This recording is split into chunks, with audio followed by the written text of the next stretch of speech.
Get something ratchet one time? Look, I don't wanna talk. How you try and press the kid and really you was soft. All you know is capping, homie, you don't know the law. Pedal to the metal, you ain't catching me in park. I just hit the stop. I don't wanna speak. You talking all that good, so I just hit you with the please. Running up. Tell me, I wanna know. Okay.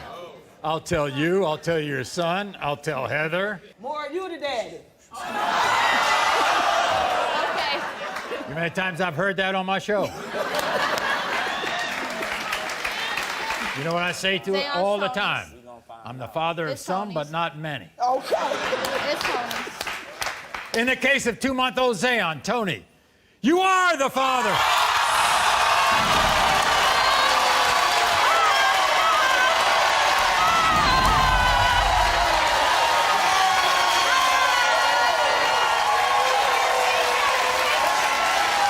Just take care of that baby, that's all I care about.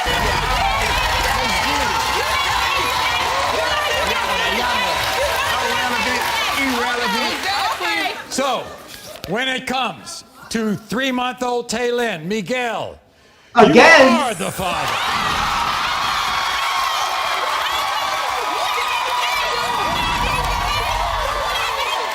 Dear Lord. Oh, I want to be on Maury, bro. I'm telling you. Not really, though. I don't want to be out for like one of those situations, right? No, I mean that would be very. Santa would be doing me a solid on that shit at all, would he? No. What do you think, sir? Are you excited? Woohoo! Merry Christmas, everybody out there. Happy New Year, happy holidays. This is our first ever MCU'S Bleeding Edge Report holiday special. I think this is our second Christmas special that we've done on the MCU'S Bleeding Edge YouTube channel and podcast. Shout out to everybody on all the different platforms that we're on. We love all of you. Rumble, X, Twitter, Facebook, wherever you're catching us, we appreciate you. YouTube, of course, is home base. I'm here, with my special guest co-host on the Monday shows, Andre's the pop culture guy. Very festive, dressed up and everything and ready to rock and roll for this Christmas special to knock out this WandaVision re-review series we've been doing so we can knock out episode 8 and 9. And just like Andrea said, roll right through that bitch and fucking move on. Right, Time Cop? Time Lord? Yep. Time Lord. See, folks, look at how our evolution together has grown. I for a while there I refused to call him Time Lord. Now at least I'm calling him Time Cop and Time Lord together. That's gotta be that's gotta be an improvement. Everything's improvement. What do you mean? Yes, an improvement. Come on, bro. Jesus Christ. I mean, Cyber was all stuck on that, like you can't be Time Lord and shit, whatnot. So I had to roll with it for a while, but forget about Saber. He's just jealous that much. Oh, forget about it. This will be the one night when he's actually here right at 10 o'clock. He's probably the one person on YouTube that's watching us on YouTube. That's when he'd watch us, too. Cyber would watch us on Twitch. Oh, yeah? Rumble. No, he would watch us on YouTube. All right. We'll see. Or he would watch us on Facebook. Yes, they're on Facebook. Yeah, on Facebook or Facebook user, because sometimes we don't even know who's Facebook user. I know, isn't that fun? Nah. I don't like it either. No. I mean, hey, it's fun when we guess it's either Cyber or someone else. Well, it'll be really fun when we get more people in this comment sections and whatnot and everything, so that we actually really don't know who the fuck it is. Yeah. No worry, it will begin soon. So. Hey, I started putting our first X-Men animated posts up in the X-Men animated Facebook groups tonight to reach out for guests for our show coming up for the first folks 1/1/23. We do our first X-Men animated show. The style of our 2024 our structure is going to be very simple. We're going to break our show up into two big segments, 2 1-hour pieces basically.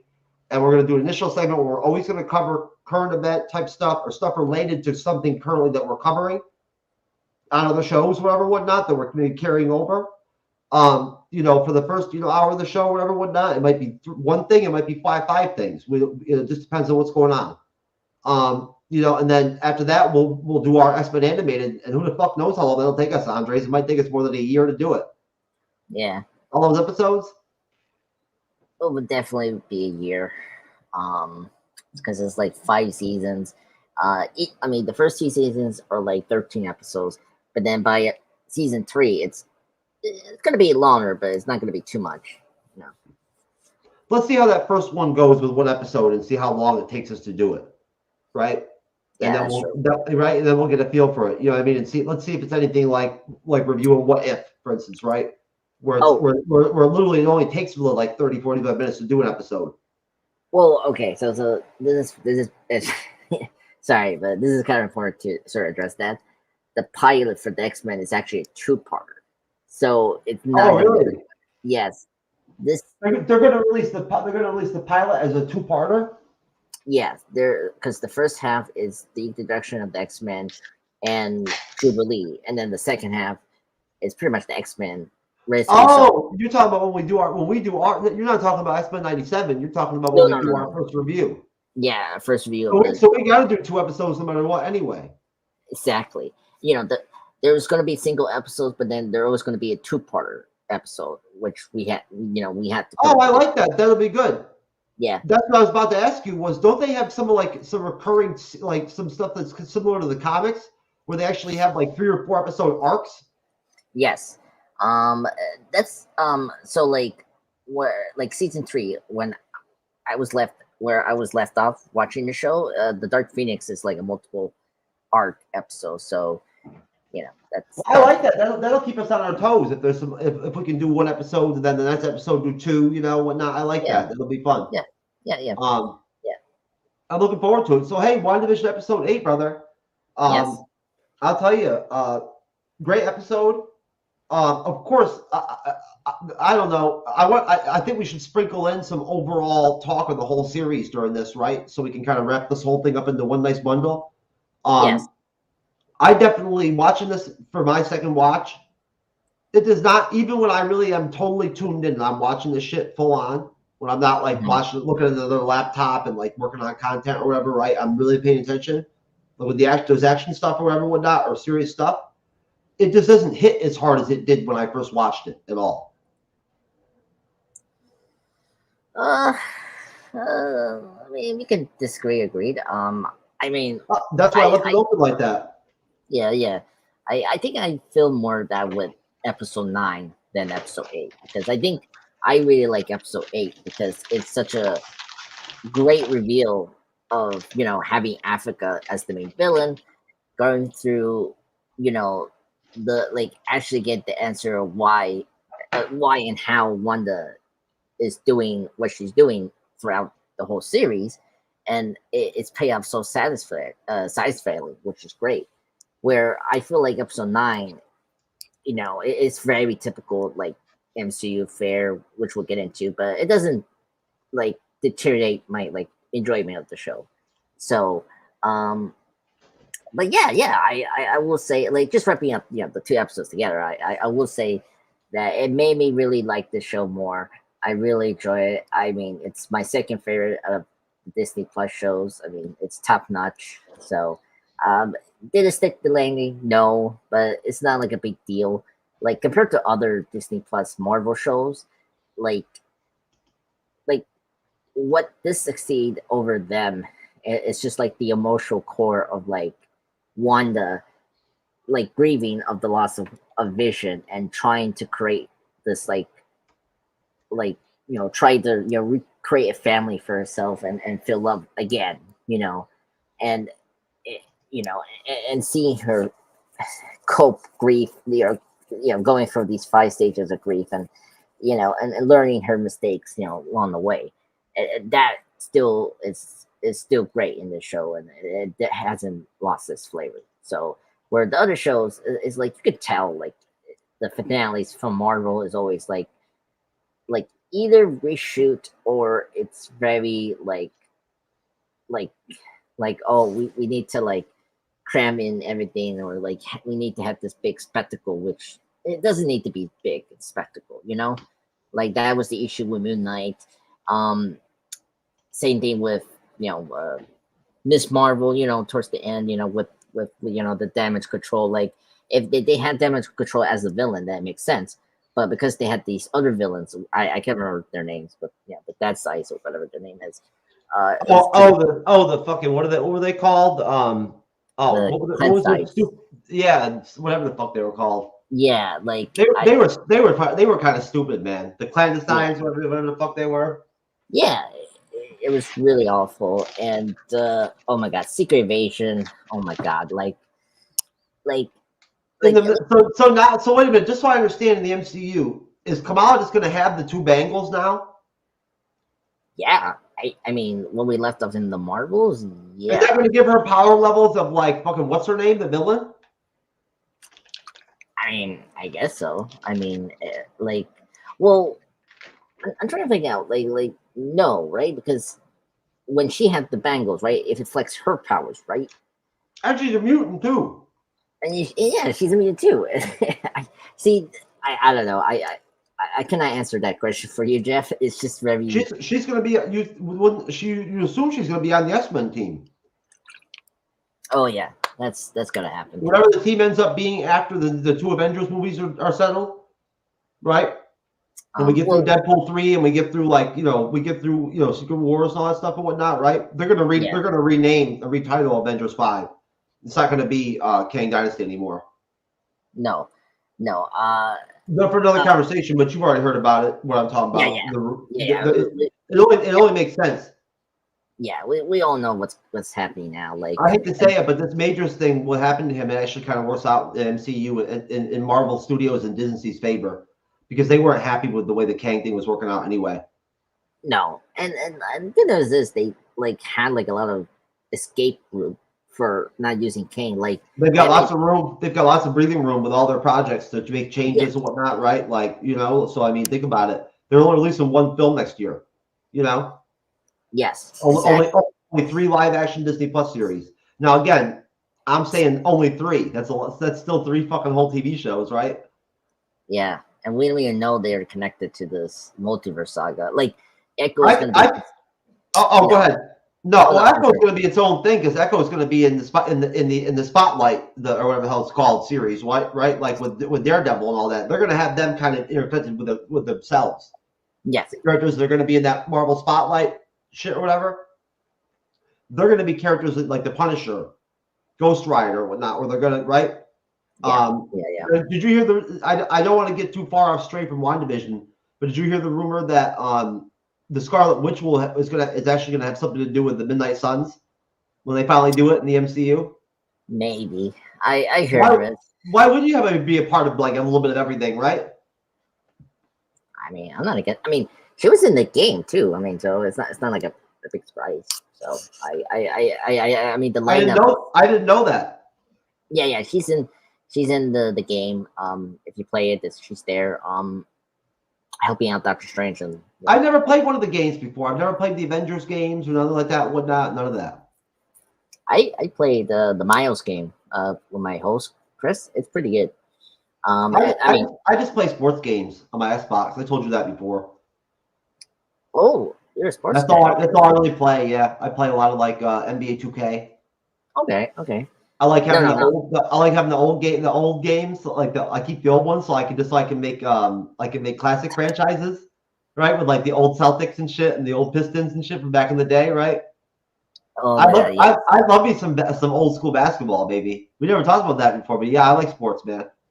Yeah, I still keep. I hope. Yeah, like I still keep my X-Men Mutant Cabinet game, which is really good. It's basically you've got some dope X-Men animated gear coming to you, sir, from Santa Claus. It's gonna be dope as hell. See, that I care most about. You can't believe it. So like, just not go too far from WandaVision. Like my cousins, my young cousins, very adorable, very love them to death. They got the Ninja Turtle stuff for Christmas, and they got the Turtle Van. Can you believe that they got the Turtle Van? I was like, oh my god! It's like, oh god, this just kills me. Anyway, I've got a Teenage Mutant Ninja Turtle T-shirt. Oh really? Oh god. I wear it once in a while in public and stuff and whatnot. Everything it's throwback. You know what I mean? everybody's trying to go throwback though now. You see all these kids now. I see them at the mall and whatnot. Everything when I go there or whatever, or at Walmart. You see all these kids that are wearing these like Nirvana T-shirts all of a sudden, right? These young kids and shit, whatnot, and all that. Yeah. It's only because like they're selling them at Walmart and JC Penney's or whatever or something like that. That that's why it's popular. They don't know what Nirvana is, right? They've never listened to any of their music, right? Like seriously, these kids, no. A lot of them, I don't think so. I don't know. I mean, you'll be surprised. But I used to love me some Nirvana back in the day. I'm sure you used to too. Me? Oh, no. I'm a bit more. No? Nah, the hard rock is okay. I just never can't get into it. It's mostly pop rock, or like I'm very old. Like I'm very into like the old music of like from the '60s to like mid 2000s. Yeah, no, I know. We have some similar musical interests when it comes to like classic rock and stuff like that and whatnot, right? And classic pop and R&B and stuff like all that and whatnot. I'm trying to turn Jassim Wrath of Khan onto some rock music right now. He's into pop too. Oh yeah. Yeah. You'll see him on Friday. He's a good kid. I like Jassim. He's fun. He's fun on the panel. See, I know that. I know Jasmine. I mean, he was in the Ahsoka panels. So yes, because I don't use. No, I'm just kidding. No, yeah, I watched Clone Wars, but I mean, I fell asleep a couple times at night on an episode here or there. Like, I'm not gonna lie. Okay, so that's why you call him Huang instead of Huang, like everyone else. Hey, listen, I've caught up hella on Star Wars. Like, compared to where my knowledge was at, like 6 months ago, compared to where I'm at now, I'm way beyond anywhere I was ever at. So like I'm quite proud of my Star Wars. Like I'm selling people on Star Wars now on my own. With my Huang shit. Huang.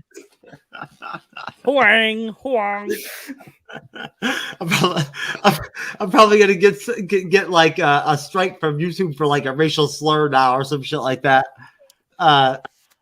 Check. Yeah. Huang. All right, so how do I pronounce it again, Jasmine? Is it am I sounding it? Is it Juan? Does the android have a nickname? Like, it could be easy for us to say it.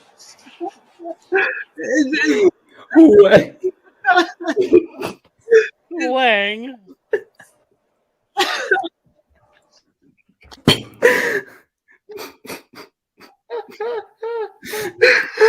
Oh my god, I'm sorry. Oh, my bad, folks. Oh my god, even I fell the fuck out there for a minute. Oh, yes, it's possible. Wong. Just like that. There's Wrath of Khan right there. That's probably, you know what, Andres, you want to know the power of the Bleeding Edge? What? That was probably the most out loud laughter that Jasmine had in like who knows how long. Oh yeah. Right? Yeah, he fell out, bro. He don't laugh like that normally. Oh my god. And when I first met him, I didn't even tell jokes. There was no humor. That's pretty embarrassing for me. I mean, I made that sound at that one point and everything at the end of it or whatever. I was like, that's pretty embarrassing, right? Oh, Star Wars. Hey, I mean, it's not your fault. I mean, I told you I would put a clip up of myself where I look bad. So there you go. Yeah. You don't look bad. You don't look bad in any of the clips I play anyway. You just look funny in that White Vision penis one, dude. Because like when you like actually at that one point in it where you're bringing it down, you're like, we're trying to talk about mysterious shit or whatever, whatnot, and you're holding this, and you're trying not to laugh. You're like, you can't believe and I'm still wagging the thing the whole time, right? So you're like trying not to laugh. Because it's just, oh my god, it was just not an image I wanted to see during that night. You know, I didn't plan it. It just happened. Yes, but hey, that's the beauty of it. It happened. Anyways, so they're great, aren't they? They lighten the mood of the show, and I think that's nice for the guests to come out and see things like that. You know, it kind of sets the tone. Let's look at these Emmy nominations and these Emmy wins, man. Yes, let's do that. Let's see what we got here. You want to read them off? Yeah, sure. So, so WandaVision was nominated for, outstanding in limited or illusory series. Meaning that, it wasn't like the full series, it's just a limited series. And then it had like technical things like sounding, mixing. I know Elizabeth Olsen was nominated for Best Actress for the Emmys, and I think Paul Penty didn't get nominated. Outstanding special visual effects in a season or movie. Outstanding production design for a narrative program.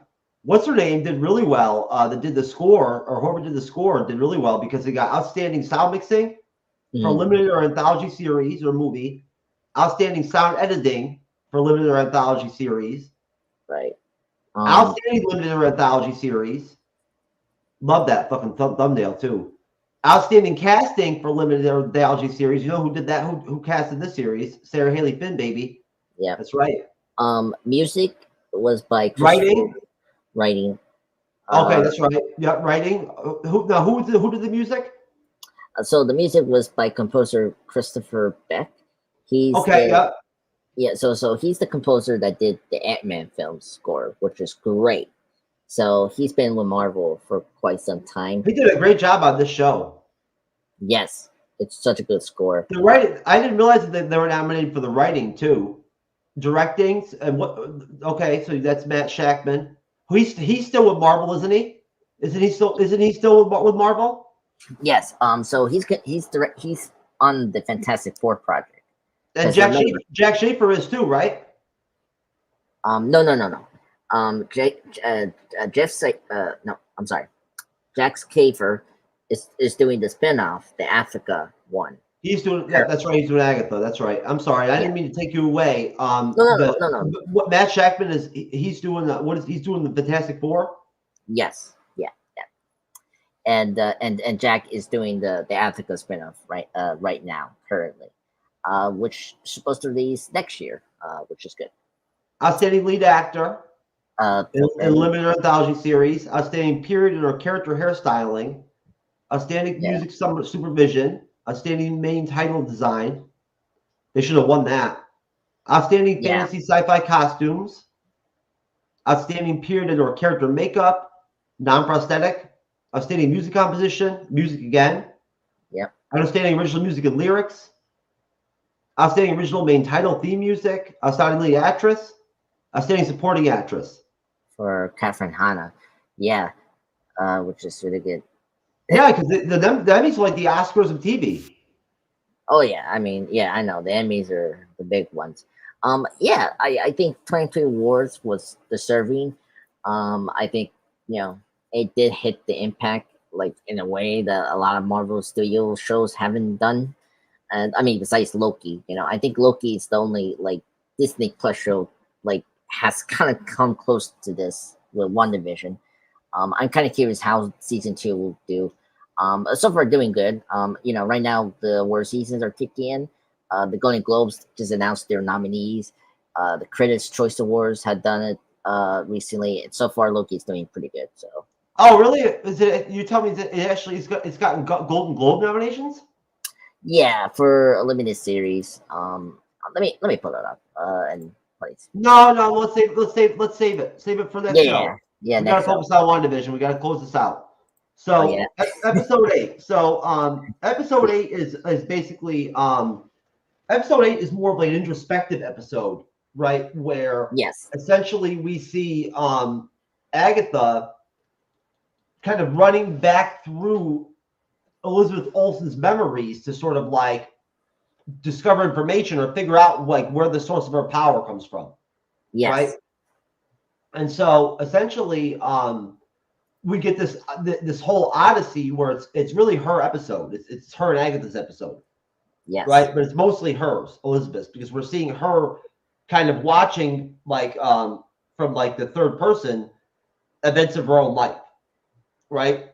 So what do you think? Like, I mean, what stood out to you about episode 3? Like what that they revisited really stood out to you? Oh man.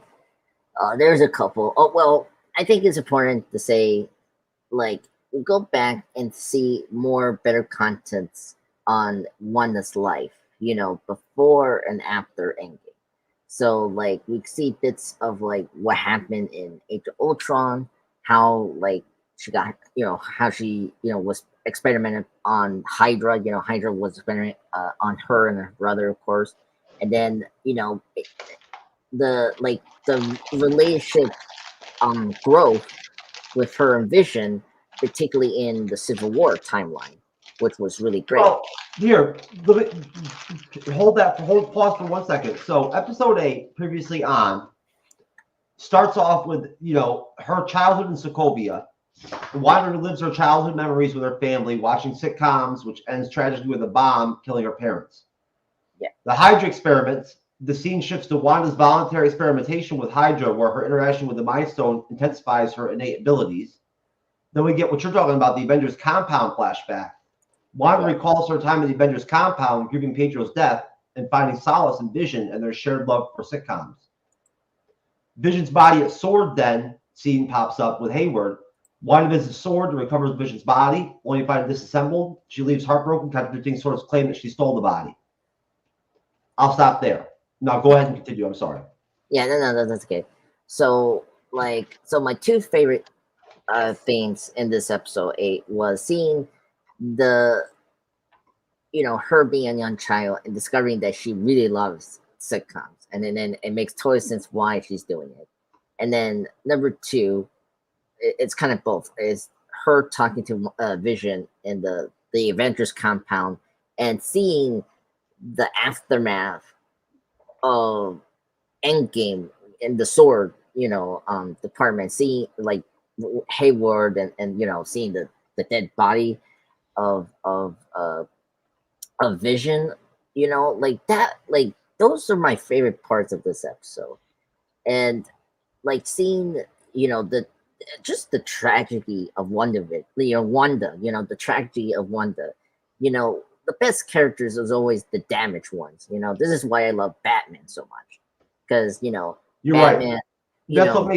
That's what makes all the original 6 Avengers so great, is that they're all human beings. Like at the end of the day, like they all struggle. They all have struggles, right? And demons and shit and whatnot. They all have to make changes and stuff and whatnot. And they all like evolve, right? Yes. Again, through those struggles, they evolve. They just happen to also be superheroes. You know what I'm saying? Like that's it right there. And that what you're talking about then leads into the creation of Westview, right? And the Hex. When in a fit of grief, and power, Wanda drives to property in Westview intended for her and Vision, unleashing her powers to create the Hex, resurrecting Vision. We then get Agatha's revelation. Agatha reveals herself as a witch who's been observing Wanda's magic.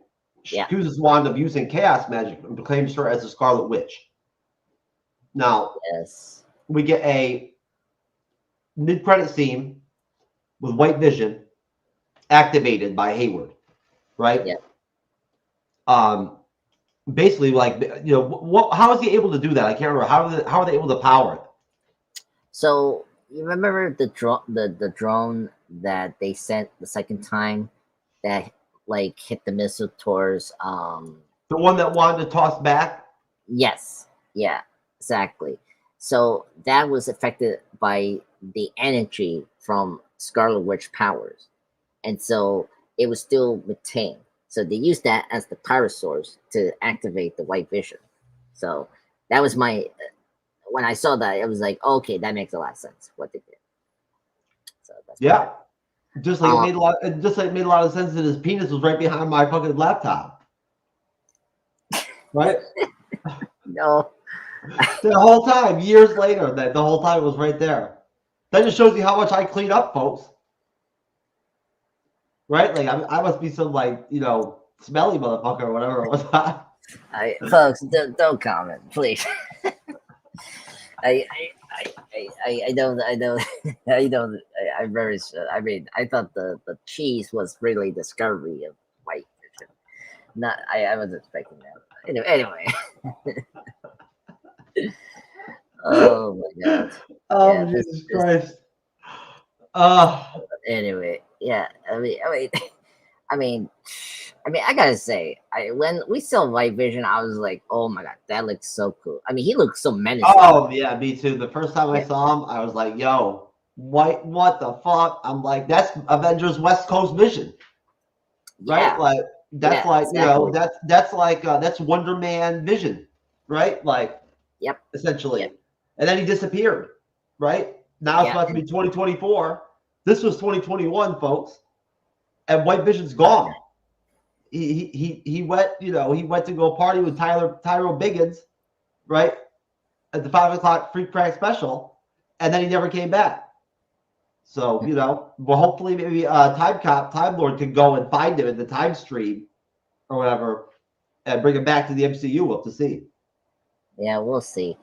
I mean, where are we gonna see White Vision, Andres? Give me your top call it right now. What are your top 3 spots you think they're gonna pop White Vision in? Oh, that's a tough one. I mean, well, first off, I want to say the Vision Quest. If that's still on the board, then we'll see, because now that he has a penis, he can pop it right in there. You know what I'm saying? So I had to set you up with that, bro. But go ahead. What were you gonna say? If they did an Avengers West Coast Avenger, like a West Coast Avengers?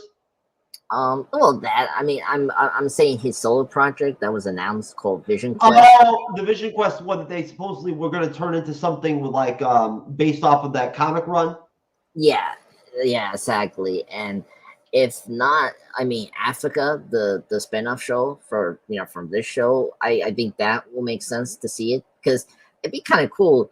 This like, I hope we see a present Africa and see her get out of the spell that Wanda. How would she fit into the themes of that show though? Because that's really going into like the actual witch world of like the occult. You know what I'm saying? And Vision's not an occult figure, right? Like, well, so here's the thing.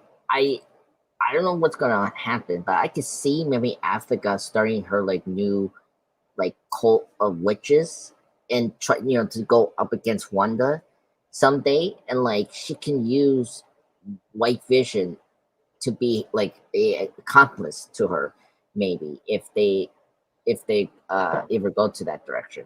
But that's my theory. I'm here. I don't know why my camera dropped.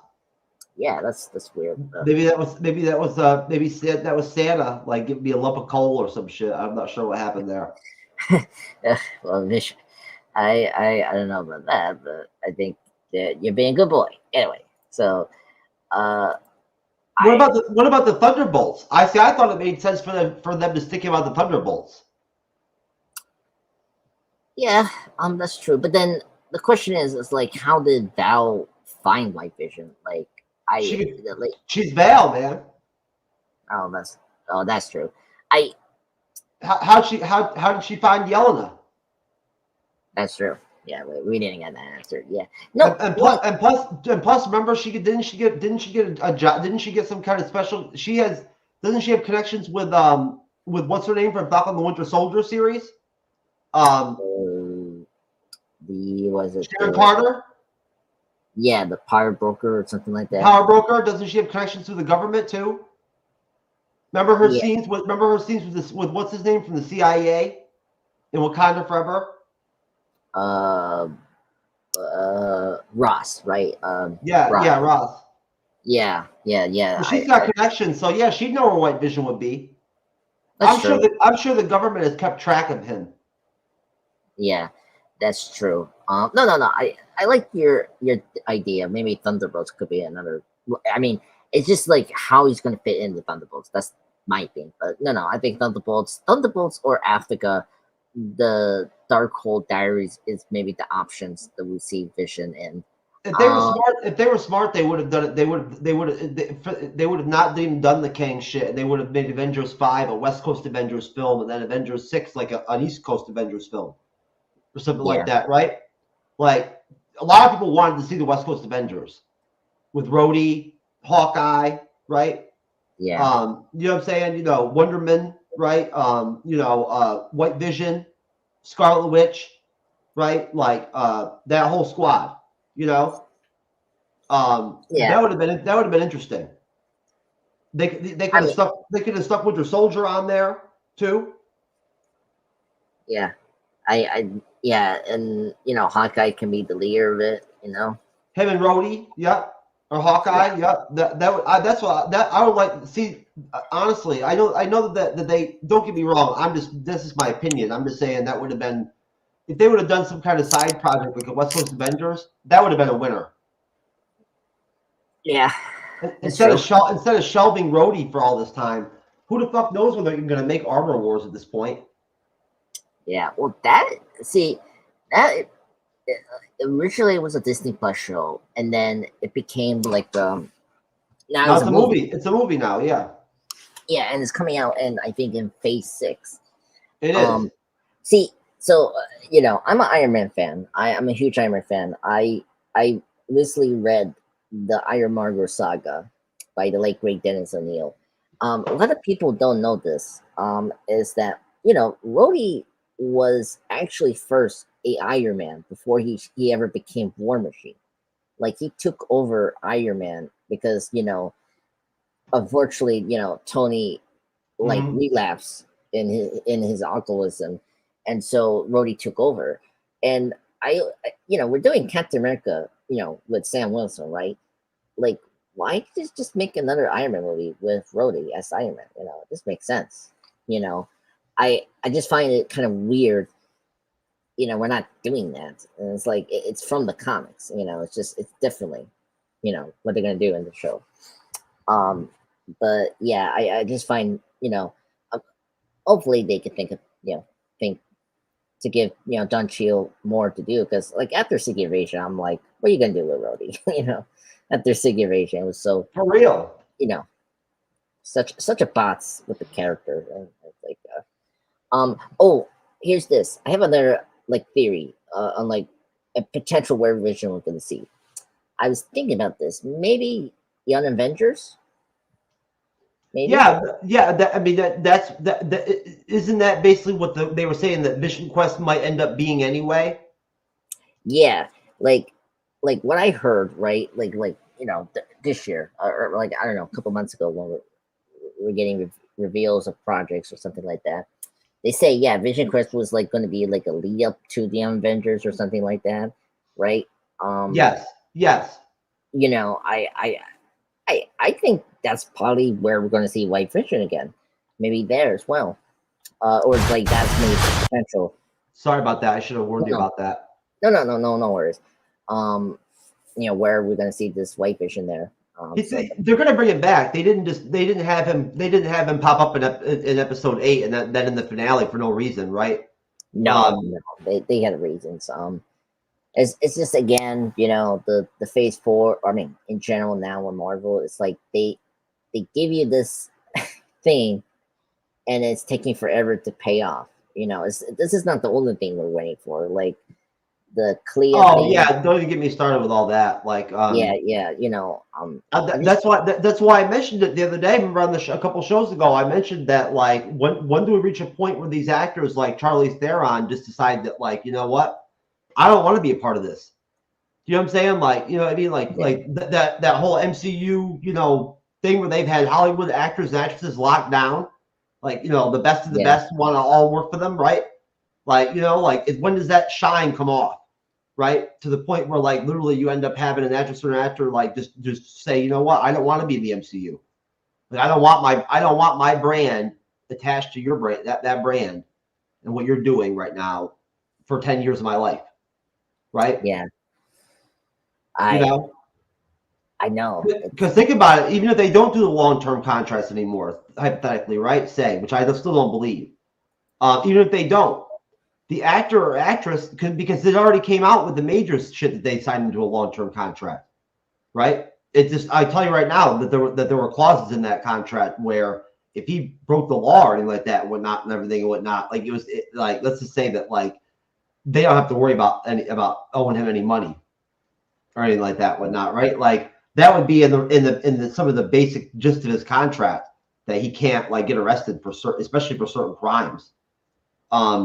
But either way, like you said, they have a lot of time to work out what they want to do. I'm optimistic, but back to WandaVision episode 8, I love the scene where Wanda creates the hex. I really do. I think it's really emotional. It's an emotional roller coaster episode. It really is. And Catherine Hahn did a great job in this whole series. She really did. She earned. Like I first kind of like poo-pooed the Agatha Harkness series, but now that it's coming up, I really am actually excited to cover it. Yeah, like, I'm looking forward to it. You know what I'm saying? Like it's nice to know that we have that coming up to look forward to. yeah. And one of the things I like about Africa, that is something that I want to see more and more of, is more supernatural things, and like getting into more witchcraft, and because we only got like Doctor Strange, and That's why we have to have the whole deal. We have to have the Midnight Suns characters and all that. They have to open up that whole vein, right? Like they're doing it bit by bit, right? But you see what I'm saying though? You need to have the characters in there, right? To open up that whole. Get Mephisto and Ironheart would be huge. Yes. Yeah. That would unlock a lot of potential stuff to occur. Yeah. No. I agree. Speaking of Africa, another thing I like about now, actually, I was bringing up the game. So it's different how we have her in the comics and the way she's portrayed, because she's usually a mentor to Scarlet Witch, and she plays a big role with Scarlet Witch in the game, Midnight Suns. And the fact in the comics, she's more she's not even a villain, really. No. I mean, the fact that this show, like, she's the one that was the nanny for Franklin Richards. Yes, that's very true. Yeah. I was thinking like she had something with Fantastic Four. I couldn't remember, but yeah, she was a nanny for Franklin Richards, as you say, for Jeff. As I brought up, she was a mentor for Scarlet Witch, who helped her control her abilities, and she was the one that erased her memories of the twins. Because of the whole Mephisto thing, situation back in the 80s and all that. And so she's always played that critical role. And I like how the MCU revamp her to be this antagonist for Scarlet Witch. So that's kind of cool. So I can see her be a major villain for a Midnight Suns movie, play a big role there. So that's the one thing I like about this film. I would say I see Lilith being the it's already been rumored pretty heavily that it'll be Lilith. That would be that would be the main antagonist, right from the comics. Yeah, right from the yeah. I forgot about Lilith as well. Yeah, she's also in the game as well. That's the main villain. Yes, yeah. So but if they're not gonna go, like I say, I agree with you. Liv will be the main villain, but if they're not if they want to save her for a potential trilogy of Midnight Suns, I could see Agatha taking her place for the first film, and then it's gonna take them a while to even establish the characters to be able to even do the Midnight Suns. Yeah, because you can't introduce these characters unless it's the secondary Midnight Suns characters from the first Midnight Suns. The ones that aren't that important, really, right? Like Frank Drake and shit like that, and whatnot, right? People that really aren't that important. Otherwise, you can't flush these characters out in the film. If they do a Midnight Suns film, it's got to be as of the Midnight Suns, not as their introduction. Yes, I wouldn't it start with Strange going out and finding them, all the members of the team and whatnot, and they start off by hypothetically showing us Lilith, what she's doing, right? Then you get Strange going to recruit the team, and then it would go right from there, right? Yeah. No. So at that point, you have to establish at least a couple of the main characters first. Blade, Ghost Rider, right? Yeah. Well, that's my another thing. It's I think just to keep the roster, I don't know how many members they're gonna do for the film, but maybe 5 or 6, something like that. They will probably just bring in existing characters that we have from the MCU so far. We got Bloodstone, we got that's right. Man-Thing's here, Blade is coming, and then we got Scarlet Witch, as Jeff you brought up. Scarlet Witch could be in the Midnight Suns as well. And yeah, she could. you got Africa, and you could take her and put her in the Midnight Suns team, because like Marvel plays like fast and loose when they adapt teams / characters in their like cinematic universe. Of course, we've talked about that. It's necessary at times, a lot of times. Yeah. So I can see that that's the roster we're going to get maybe in Midnight Suns, where the other team is going to be safe layer for sequels. Like what you brought up, that person like in the game, was it Franklin or something like that? I don't see him. Richards from Fantastic Four. No, that some other supernatural hero. I'm forgetting. Hold on. Morbius. No. The original Midnight Suns is Morbius, Blade, right. Ghost Rider, Johnny Blaze, non-Ghost Rider Johnny Blaze, right? Because Ghost Rider is Danny Ketch in that as Ghost Rider. Remember? Yeah. Okay. So, Moon Knight. They can bring in Moon Knight, in the team. They could roll him in, but not the Black Knight. That would make no sense. He doesn't connect to that world really. I can see them maybe pull something that can make it connected. Like we should never say no, and plus. Like, no, you're right. You should never say no. I mean, honestly, I never would have thought that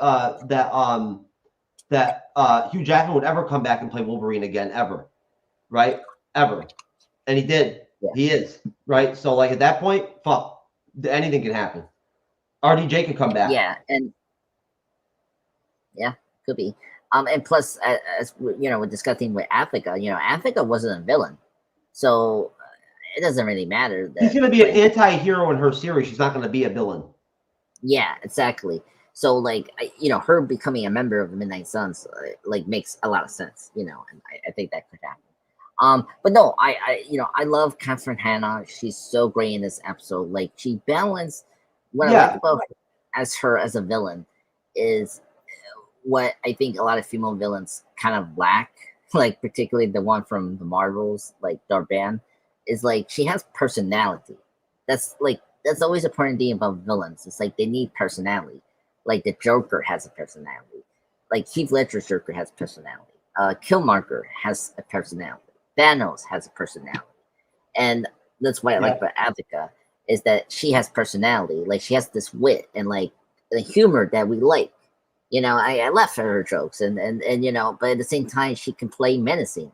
Like the way she has an interesting arc across the series when you think about it, right? Because she was really good as like the sex pot, neighbor there, like for a while. Like she was entertaining. Yes. The nosy neighbor, the classic one for the sitcoms. Oh god, she played it so well. Yeah. Oh god. Yeah. You're totally right. I don't know. Oh god, I just love Hannah. She's a great actress. I mean, like she's so funny. And I don't know, you've seen Step Brothers. Like I forgot she was in that movie. I was like, oh yes, she's the one that is trying to introduce John C. Reilly because she's so unhappy with Adam Scott's character's marriage in the film. And she cracks me up. Oh god, and she's in a lot of shows too, which is great. But no, she's great. I'm so happy she's in the MCU, and she has good chemistry with Scarlet Witch. Like that's the cool thing about it. It's like, they do have good chemistry. I think everybody has good chemistry with Liz Olsen. Yeah. Oh yeah, definitely. I mean, and speaking of Liz Olsen, like this is the best performance of her career. Like this second episode shows you everything about who Wanda is. How sad you really are with her character, and just Liz Olsen just kills it out of the park here in this episode. Tile previously on, from the Hydra experiment. Her talking to Vision in the Avengers compound is great, and then the Hayward thing is like, oh my god, it just like Liz Olsen is so great, and I think this episode made you really like her as the Scarlet Witch, as the character. Yeah. Sound good?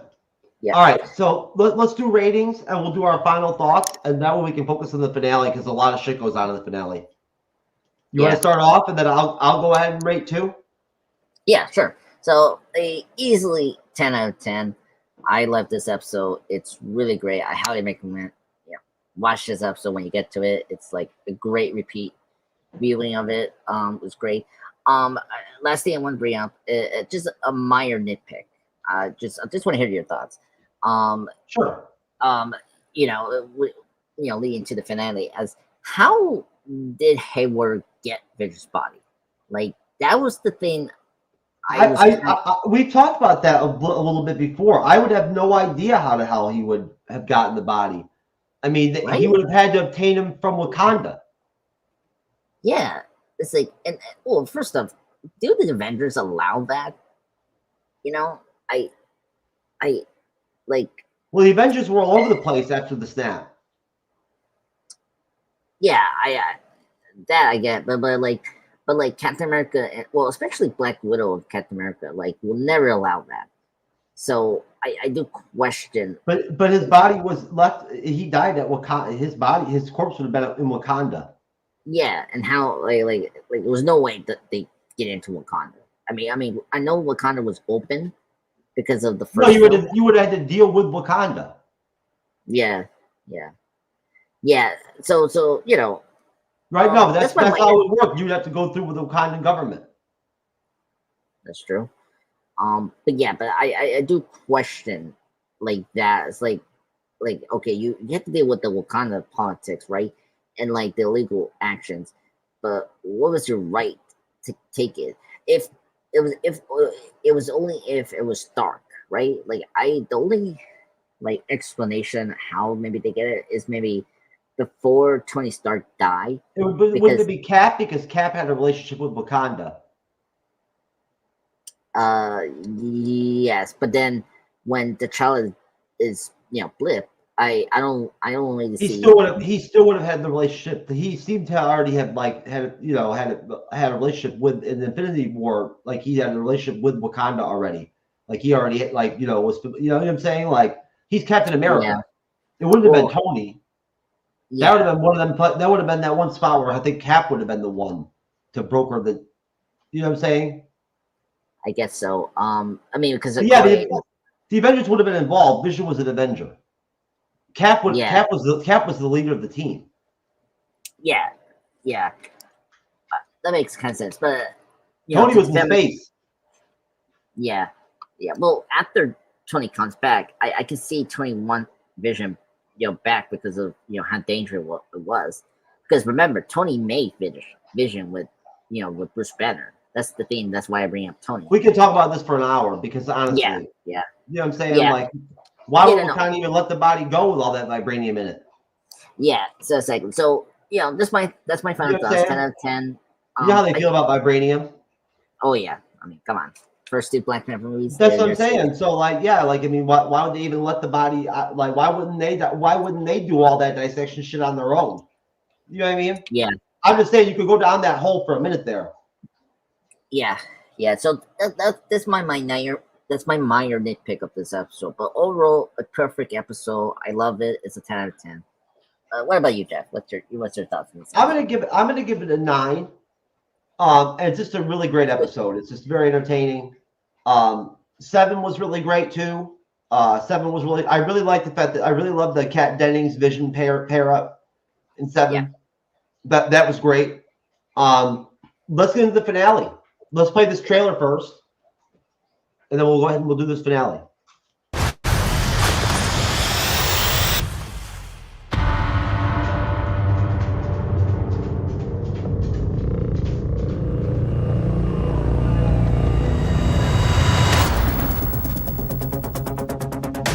We now have first-person intel from inside the Westview anomaly. What are we looking at here? Is it an alternate reality, time travel? It's a sitcom. Starring 2 Avengers? It's a working theory. Well, I know the apron is a bit much, dear, but I am doing my best to blend in. Hello, dear. Hiya, kids. Hi, kiddos. Life moves pretty fast out in the suburbs. I think something's wrong here. Should we just take it from the top? Wanda. don't know how any of this started. What is outside of Westview?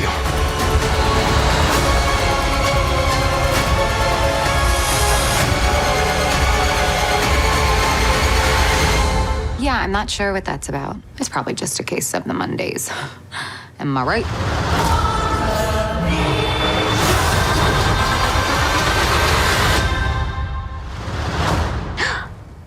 Is this really happening? Yes, my love. Are you crying? But I'm invested. All right. WandaVision trailer done. All right, Andres. Do you want? Well, let me go ahead and read off. Just the basic kind of gist that I just read before, regarding, episode 9, and then we'll work off that. I like doing it like this, short form, but we're gonna break these episodes down quickly, right? It's nice to just lay things out, I think, and just kind of like summarize things and put the target points of the episode out. And that way we can just kind of bat them around, right? To some extent. You get where I'm going. So we open up with episode 9, the series finale, which is titled as the series finale, which I thought was really apropos that they titled it that, with Wanda versus Agatha. The episode kicks off with Agatha attempting to absorb Wanda's powers. A battle ensues in the streets of Westview. We get the conflict with White Vision, right? Which we'll discuss.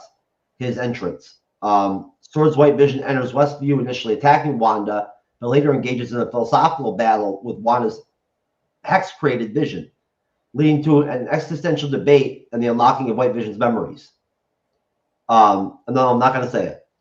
Bill and Tommy's fight Wanda's twins. They take on the sword agents. You thought I was going to say it, but I didn't. Showcasing their powers. Proud of you.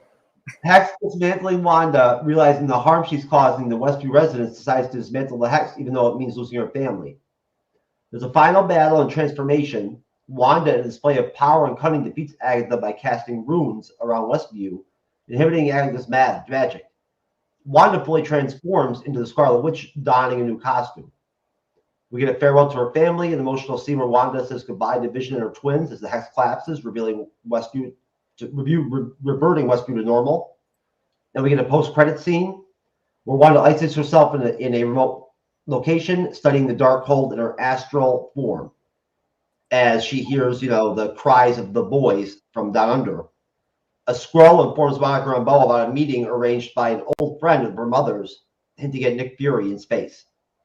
So, what do you have to say about Andres on that on the opening introduction where we first get Agatha with the basic help with her magic, the twins, and taking on Wanda, right? And then the White Vision insertion, right? And then Vision attacking him and kind of taking him out. Good action scenes. Yeah.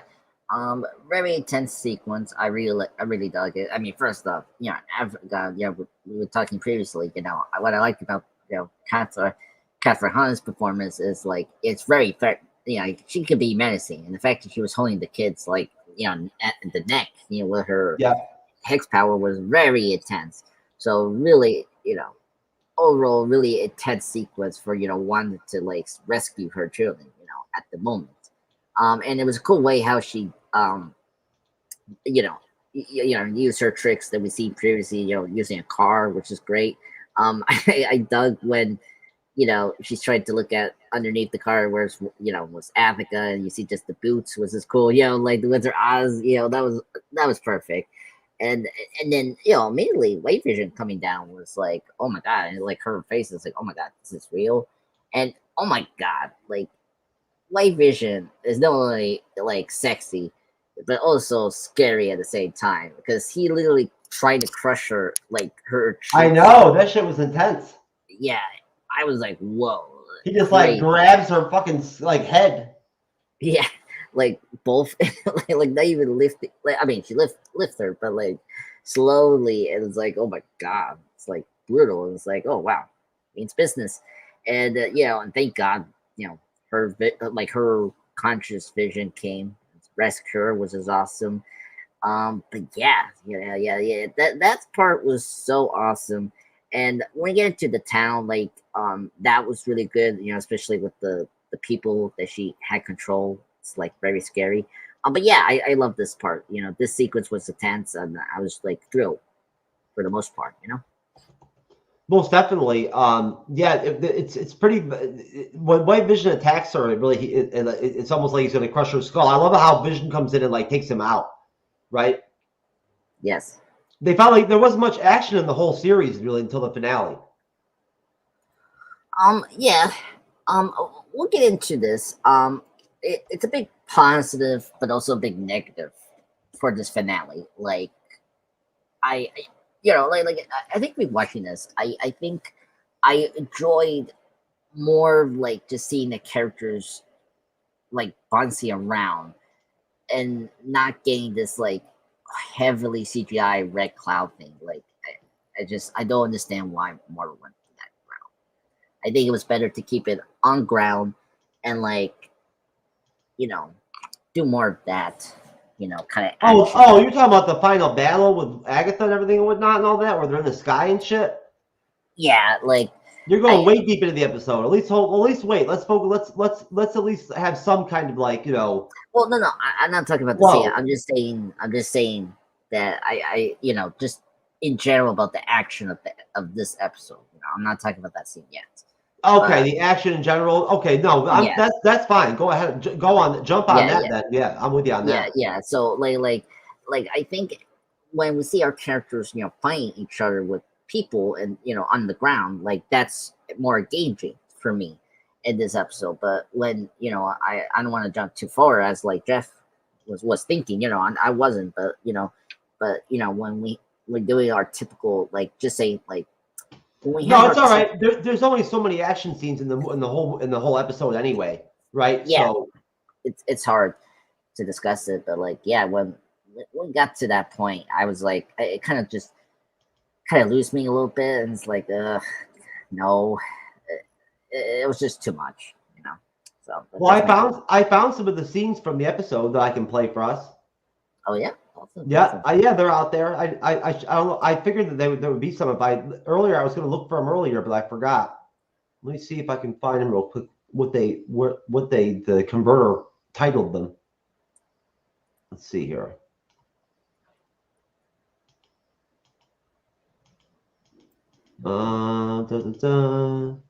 Yeah. But you know, the good thing, you know, with that, I guess, is the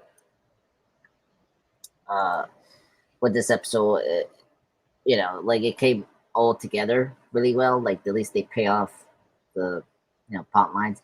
Oh, you know, I don't want to go scene by scene. Like, no, we're not going to. Okay, so let me see this clip, and I want to bring up this one thing. I know we'll need to bring up. We talked about this. I wanted to show it. Yeah. Oh my God. Wanda. It's heavily edited, which is good. Yeah, thank goodness. Is it really you? The moment I realized what I had done. It's all right, Wanda. I know why you made this world, but this... I can fix it. Can you? Vision. This is our home. Your ex and your boyfriend together at the same party. Who are you gonna choose, Wanda?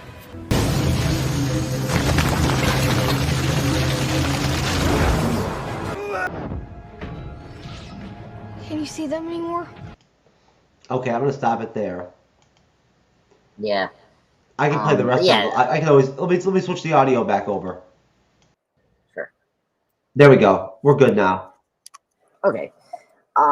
So let's we'll do it slowly, but let's bring in like some nitpicks and negatives with this episode. But big one is the Ralph Bomber reveal. I mean, again, you know, I think expectations was too high, and the way we got it was kind of like no, clunky. But whatever, we got it, and it was a very disappointing reveal. Like, oh yeah, the Ralph photo thing was fucking stupid as fuck. Yeah, and I just, you know, it's kind of annoying. Like now they're like embracing the X-Men, and before Phase 4, it's like they were trying to take their time to introduce the mutants, and it's like now we got beasts. So I know, right? Yeah, what a world we live in, Jeff. It's crazy. It's crazy. Yeah, another big disappointment that, and then what else that people were so annoyed? The Doctor Strange one, like he was supposed to be in this episode. Well, yeah, they remember back then they used to drop the teasers. Disney Plus did for every episode. Remember? Yes. Doctor Strange was in the teaser. Yeah. For episode 9.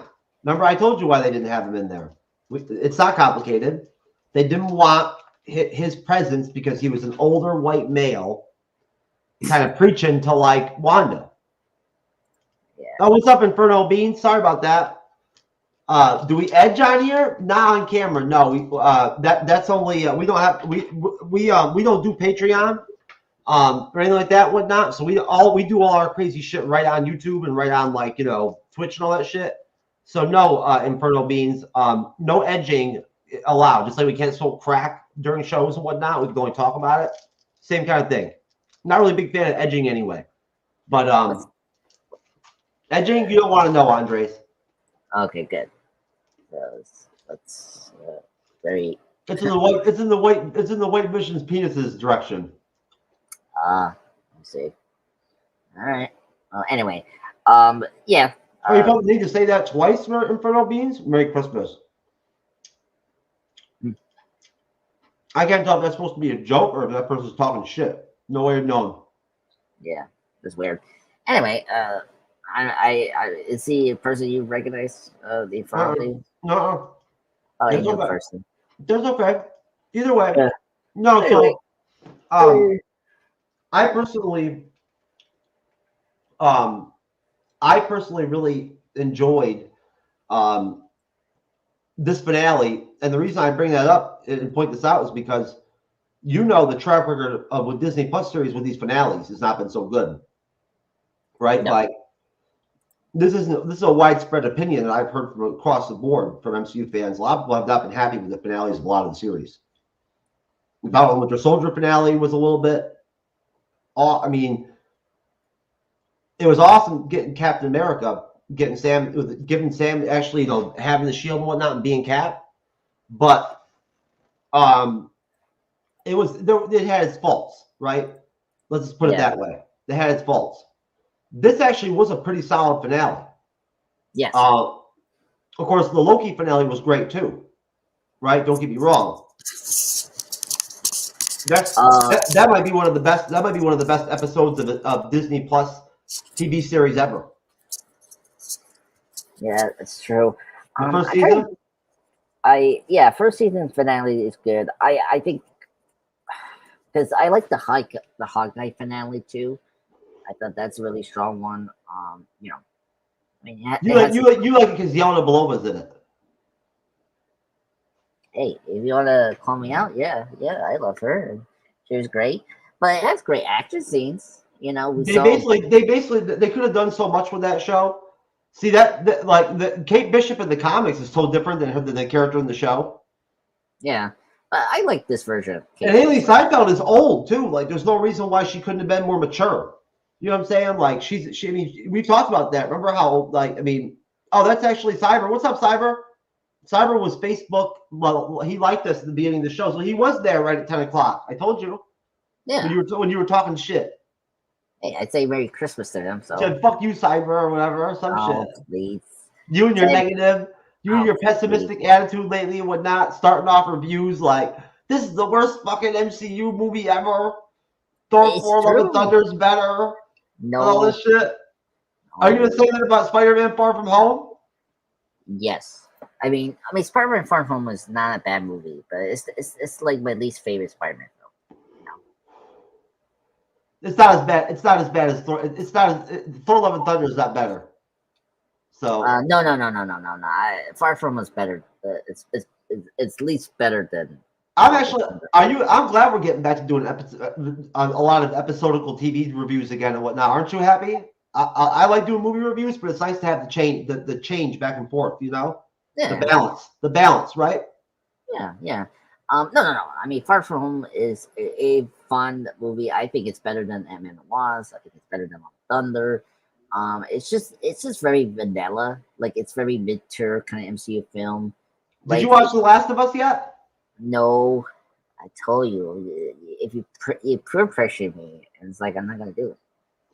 I don't peer pressure you. That one time, me and Kendra busted your balls about doing Ahsoka or whatever, whatnot, but we were just busting your balls. You didn't have to come out and do it, whatever, whatnot. You decided to do it, right? I did pull your leg a little bit, whatnot, on it, right? But it was worth it, wasn't it? Was it a good experience? Yeah, it was good. Right? For the most part. I told you we'd have a good time on it, whatnot. We all had a good time. Yeah, that's true. I mean, look at our video. Right? I mean, geez. Oh dear. Anyway. Wow! You fucking got him! Come on, Frank Dukes, come on! John Lee!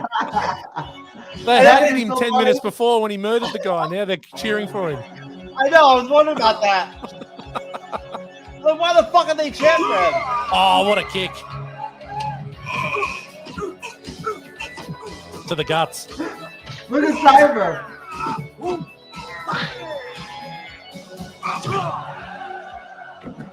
Every blow, there's a slow-mo suspension, like...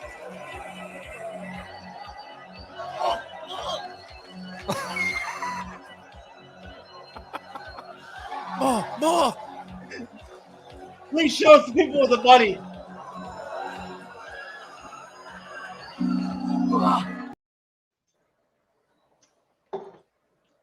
Matthew is one funny motherfucker, isn't he? Yes. Oh my god. Thinking this we're in a couple episodes in the Cyber is funny in that one, isn't he? He's got that like fucking smile on his face because he just loves Bloodsport and he's watching the fight and shit. like he's very like you know what he reminds me of in that moment is like he's a serious like That was sports- interesting. He usually doesn't make that face like that often, does he? No. I mean was a year from now, like just with Cyber, you know, with the shows, it's like he didn't do that. So you like it when I do those clips now? Like it's good for the show? I like it. They're funny, aren't they? You know, anytime Matthew's on it. So I'm telling you, did you rewatch our Endgame Part 2 review? That was one of the best shows we've ever had. Oh my god, come on. It's one of the best. Come on. Like our kangaroo Jack jokes is hilarious. Did you rewatch it? I mean, no, not yet. It's too long. So, I told you I pulled a couple segments out of them. I just had to make thumbnails for them and whatnot and everything, and then I'm going to put them out on their own. That's good. That's good. For the first time, I'm going to try that out. I'm going to put them out in 10, 15 minute, 20 minute segments. Yeah. Right? Yeah. And actually package them like that and see how they do. Yeah, I think you should do that. But no. I think. Did you have that high after the show, like where you almost want to like be awake because you just have that buzz? Yeah, buzz. No. It's a good show. You know when you're having a good show. You've been on the show for 10 months now. Yeah. I looked. Yeah, 11 months. 11 months. 11 months. So you know when we've done a good show. That was a really good show. We had the comedy was in there, but then at the same time it was a serious tone show too, right? This is our Endgame Part 2 review we're talking about, folks. There was this really serious tone to everyone. Everyone had good time. Everyone minimized, except for you, of course. Everyone said their piece, but like tried to be respectful towards other people on the panel and their time. No, I'm just joking, folks. Andres is the same thing.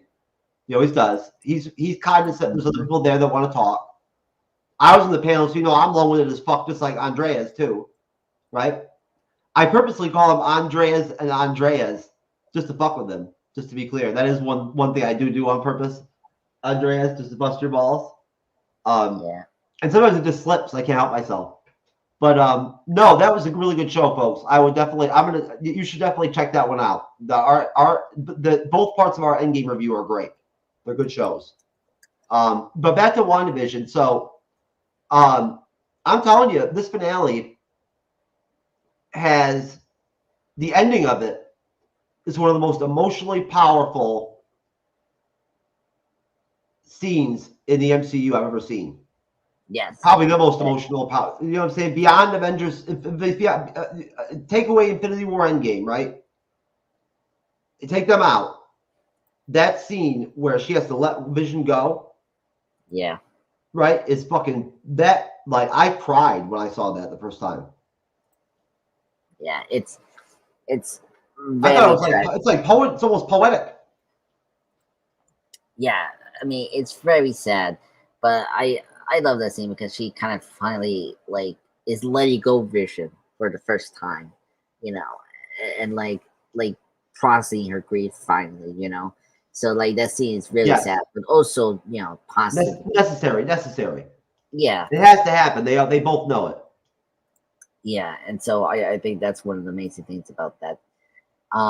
You know, it's just so crazy that, like, you know, that it's amazing when you think about it that she gave him free will.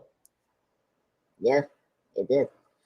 Well, I mean, from, you know, last episode, you know, actually speaking, you know, I mean, she created him and gave him free will. You know, like, that's how powerful she is. Yeah.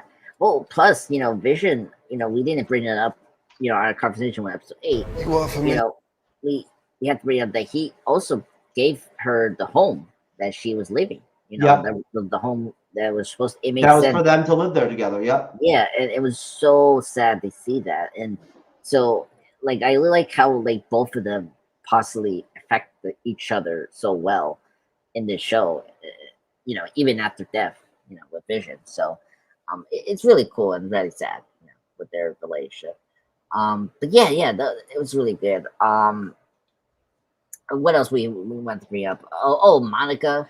You want to like bring up that? You know, oh well, yeah. I mean, basically, you know, where we end up at, as anybody who's going to watch this would know, because you've obviously watched WandaVision before, right? That's the whole point of this whole review rewatch deal. We get to the point where the battle, you know, takes its turn to where, you know, as I mentioned already, basically, Wanda decides to actually take the hex off out of like guilt, right? Yeah. And that's when she realizes she's going to start losing her kids and Vision, so she has to put it back on. But it also opens up. It opens up partially, so Sword comes in, and Hayward shoots at the fucking kids. Yes. Who are manifesting their powers and actually fighting and shit and whatnot and everything, and take on Sword. And Monica steps in and takes bullets for them and shit and whatnot, and expresses her powers really for like the first, to that level. Shows her powers really for the first time. Now, I didn't like, though, how, like, after all the damage Wanda did, when she just walks back through, Monica's all cool about it. You get what I'm saying? It's weird. Yeah. Yeah. Well, she's totally like, she's like, oh, just go do your thing. Yeah, that's another big, a major problem is like Wanda not facing her concentration of holding the people. You know, yes, she never really gets. She never does. Yeah, and it's a big issue, and you know, and that's one of the flaws of the series. Yeah, in the finale. Yeah, so I feel like that was something that was a big oversight. I mean, I can understand where Monica is coming from, you know, in the extent, like, you know, she understands what, you know, Wanda is going through emotionally, you know, because she too was in that same position, you know, with Wanda losing someone close to her that she really loves. And so when she was talking to her, you know, it, you know, makes kind of sense, but I don't get why she's saying like the people will understand. It's like, well, not really. You know, people will not understand. It's like they don't understand why she did it, you know, and stuff like that. So I feel like she should just stick more of like what she said, that, you know, if I had more time with my mom, I will do the same what you did with Vision. You know, like that dialect should be more that, not bring the people like, you know, like that doesn't resolve it. No. Yeah, exactly. So I don't know why she brought up the, you know, the town. They kind of rushed that part. Yeah, it did. It felt a little rushed, but I feel like if they cut down that dialogue and just stick with like the line she say, like, if I had more time with my mom, like I like will take that chance, like, you know, and it made sense. Like I think that is the line you should just start with, and that's it, you know, because the rest of it just doesn't make sense and it's too rushed, you know. But yeah, you know, she got her powers, and you know, I like how, you know, she talks to, you know, Jimmy Woo. You know, I was very happy about their conversation. You know, now he probably get another promotion as an FBI agent, which is great.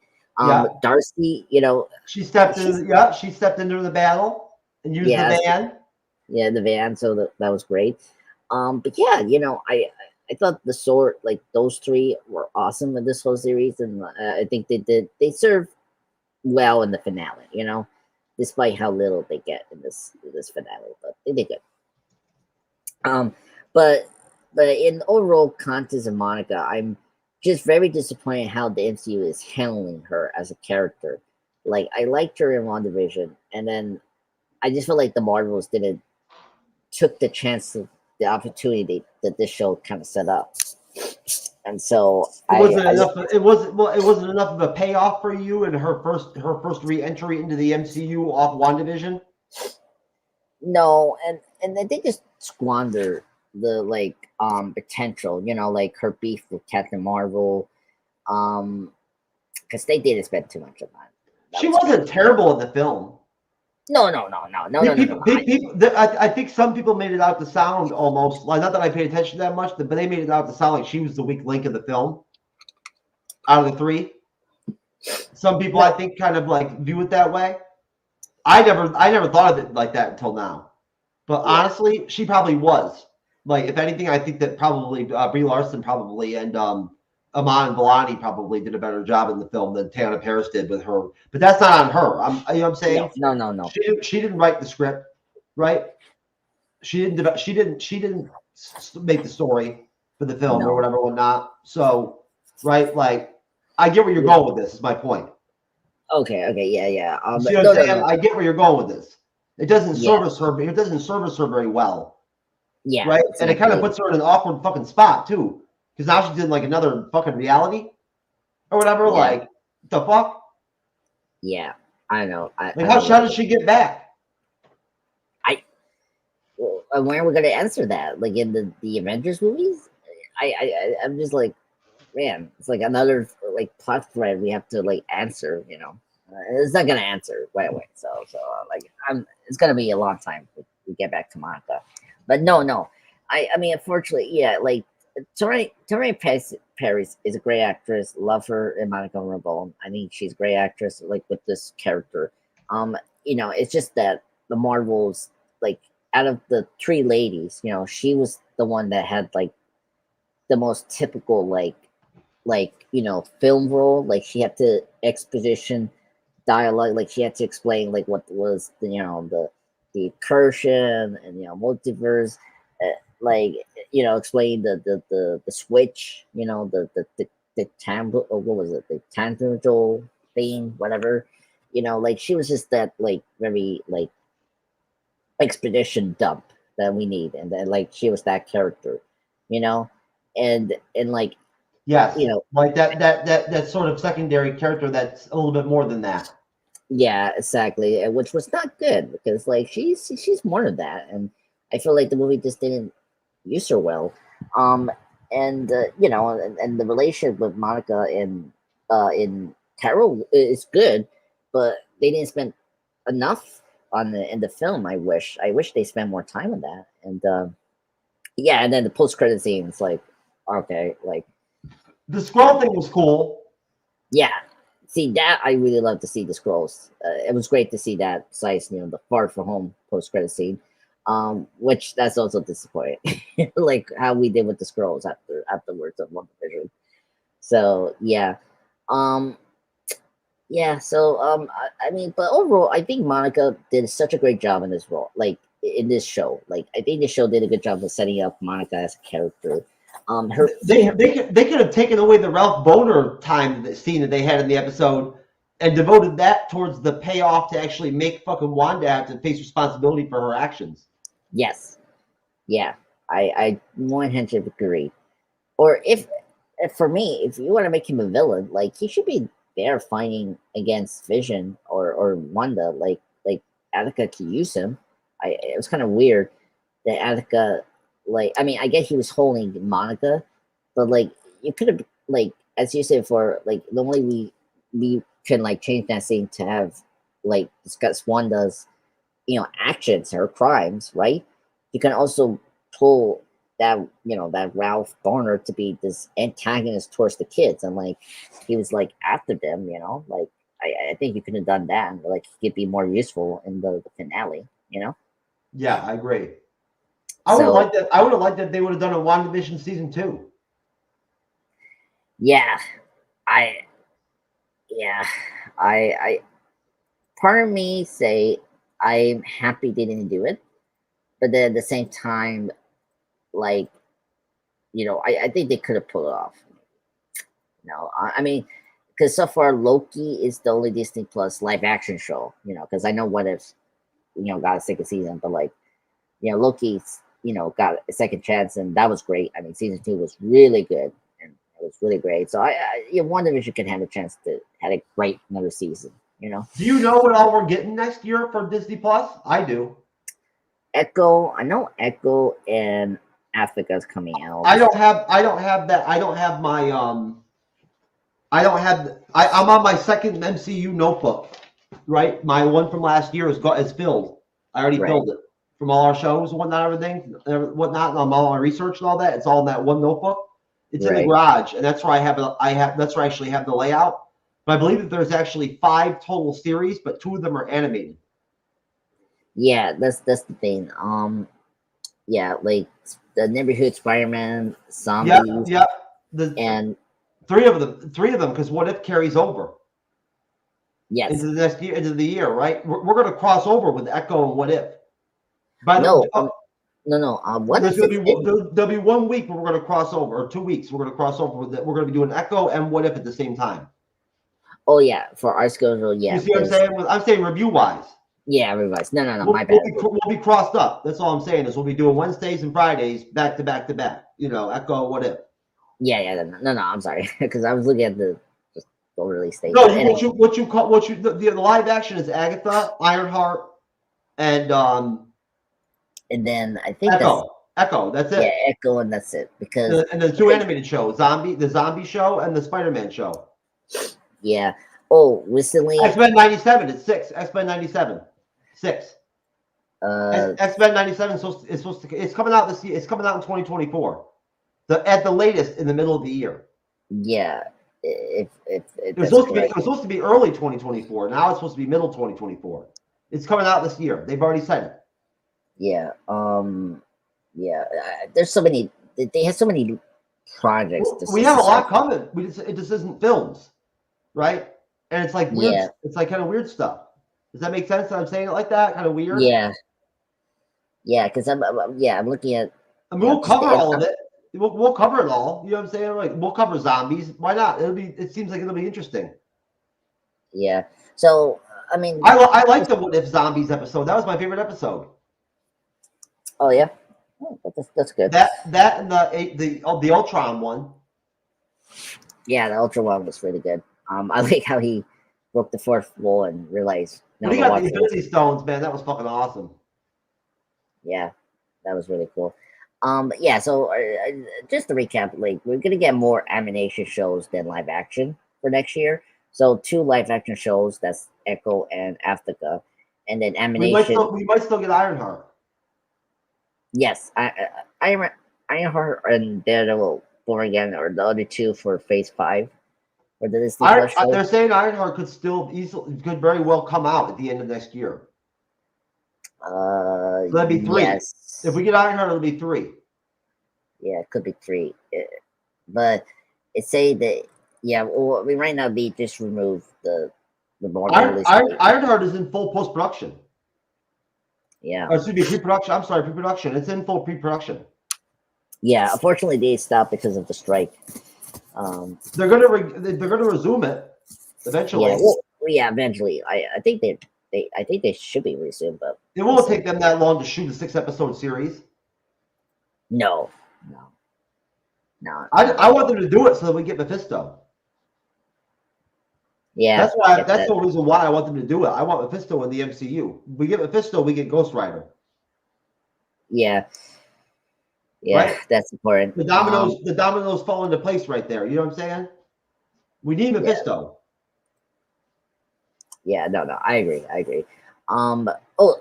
Speaking of Mephisto, that's another disappointing thing. It's like we didn't get Mephisto, and it's like, I know it was disappointing. I was thinking we wouldn't even get Magneto, in like a post credits or something like that. Whatever. I never thought the Skrulls would pop up.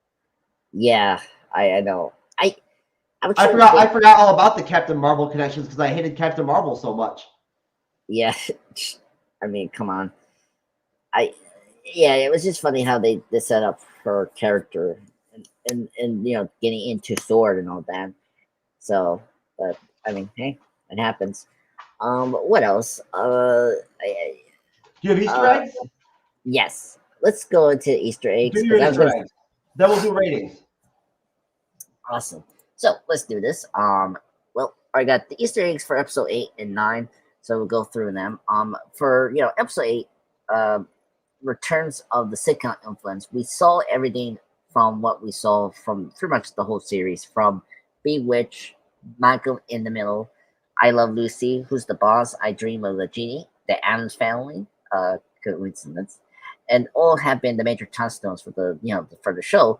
Particularly, we find out that the Dick Van Dyke Show was Wanda's favorite. The episode that the Maximoffs were watching is season 2, episode 21, called "It May Look Like a Walnut." The reason this is important is that this installment is staying up late to watch a spooky sci-fi movie on TV, while the wife of Van Dyke, played by Mary Taylor Moore, tries to ignore it because it freaks her out. And I think it's a good parallel to what was going on with WandaVision. What else? Sure. Yeah, and then the scene of and then Mike in the Middle that Vision catches, but doesn't quite understand has hell. So there's a scene from the show Mike in the Middle during the Avengers compound, and where Vision watches it, and he doesn't understand why hell built a deck only for it to collapse on him. And the third WandaVision episode intro, Vision builds a swing set only for it something to collapse in front of him. So it was cool that those two parallels happen in the show. Don't forget, I have that. I do have that scene of White Vision, the feast, the whole White Vision scene with the boat of Theseus. I have that to play too after Easter eggs. Okay, awesome. That's in episode 9 Easter eggs in my notes. What else? Well, and we find out that Wanda's father sold DVDs as a tray, and even had the all the boxes high, so that was kind of cool. So while and then we jump into the other timeline where Wanda was in the Hydra facility, like in Age of Ultron. She watches the Brady Bunch while she was in her jail, and that one was season 1. Kitty Carol all is missing, so that I should bring up. And then Africa. Now, this is important because King deals with this. We get a little bit of her origin story, like her origin and the witch trial. Salem was in 1693 in the opening of that episode. Yeah, we did. We got that. Right off the bat, we had that initial scene. Yeah, and then this is cool. The Latin chant that the witches were repeating multiple times was called Nature. If you translate that, what the witches were saying, because they were saying it in Latin, was they were saying natural death is a monster, which is giving Agatha similarly immoral nature, which is cool. And then her mother, Agatha's mother, it's kind of interesting that she forms like a magical crown in her head, and it kind of foreshadows what Wanda's gonna wear towards the end of the show, and how like her chart is going to be revealed by being formed by energy, by Hex. Mm-hmm. So that was really cool to form that. And plus I like the distinct magic color powers for the characters, right? Because from the Doctor Strange world, his wizards use orange, right? That's their energy. And then Wanda has the red for the Hex powers, the dark magic. And then Agatha has the purple skiing for her, and her mom, and her, the witches were blue, and like so I really dug that kind of distinct color. What else? Oh, in the final scene when Agatha and the twins, she floats above them, and going into episode 9 as like marionettes. This is probably a reference to in the comics by one of these other Avenger villains called Master Predoman, whose reveal made the children look like hand puppets, except they were his actual hands. So this was a direct reference from the comics that this image happened. So that was really cool. Then what else? Scarlet Witch lore here. This episode made it pretty clear that Wanda was born with her abilities. So it wasn't the Infinity Stone. Like the Infinity Stone, like activate her powers like in a very mutant way. So, and I don't know if maybe soon that we get a real she wasn't in. We don't know that for a fact. We don't know that. Yeah. So it's kind of weird, but like it's just kind of just bring up the like they sort of I don't know. We should officially say that they're mutants in MCU, but it's kind of weird. But anyway, you can't. They've never made that canon. I mean, to be fair, they've only done it with Miss Marvel, and then they showed us Beast. Yeah, I think they will do it. Oh, and Namor. They made Namor a mutant. Namor, oh, he is a mutant. I forgot. Yeah, comics. yeah. So half mutant, half mutant. Yeah, I could see Scarlet Witch being a mutant. Like after we see her again. Oh, and like I love this. This was kind of funny. I think I saying that the accent really comes and go.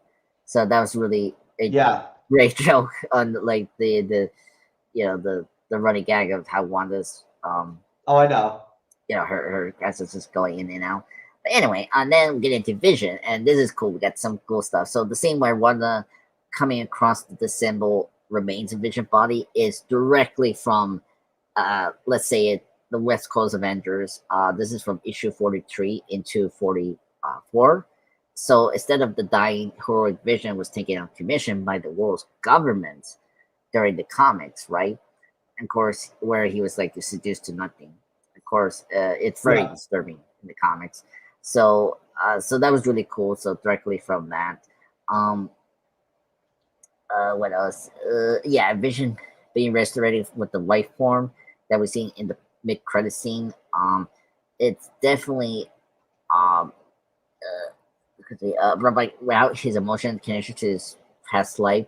It's also directly from the countless from John Byrne's run, where sending one into the dark Scarlet Witch phase that abruptly end when after John Byrne stopped writing the West Coast event. It's very similar to that.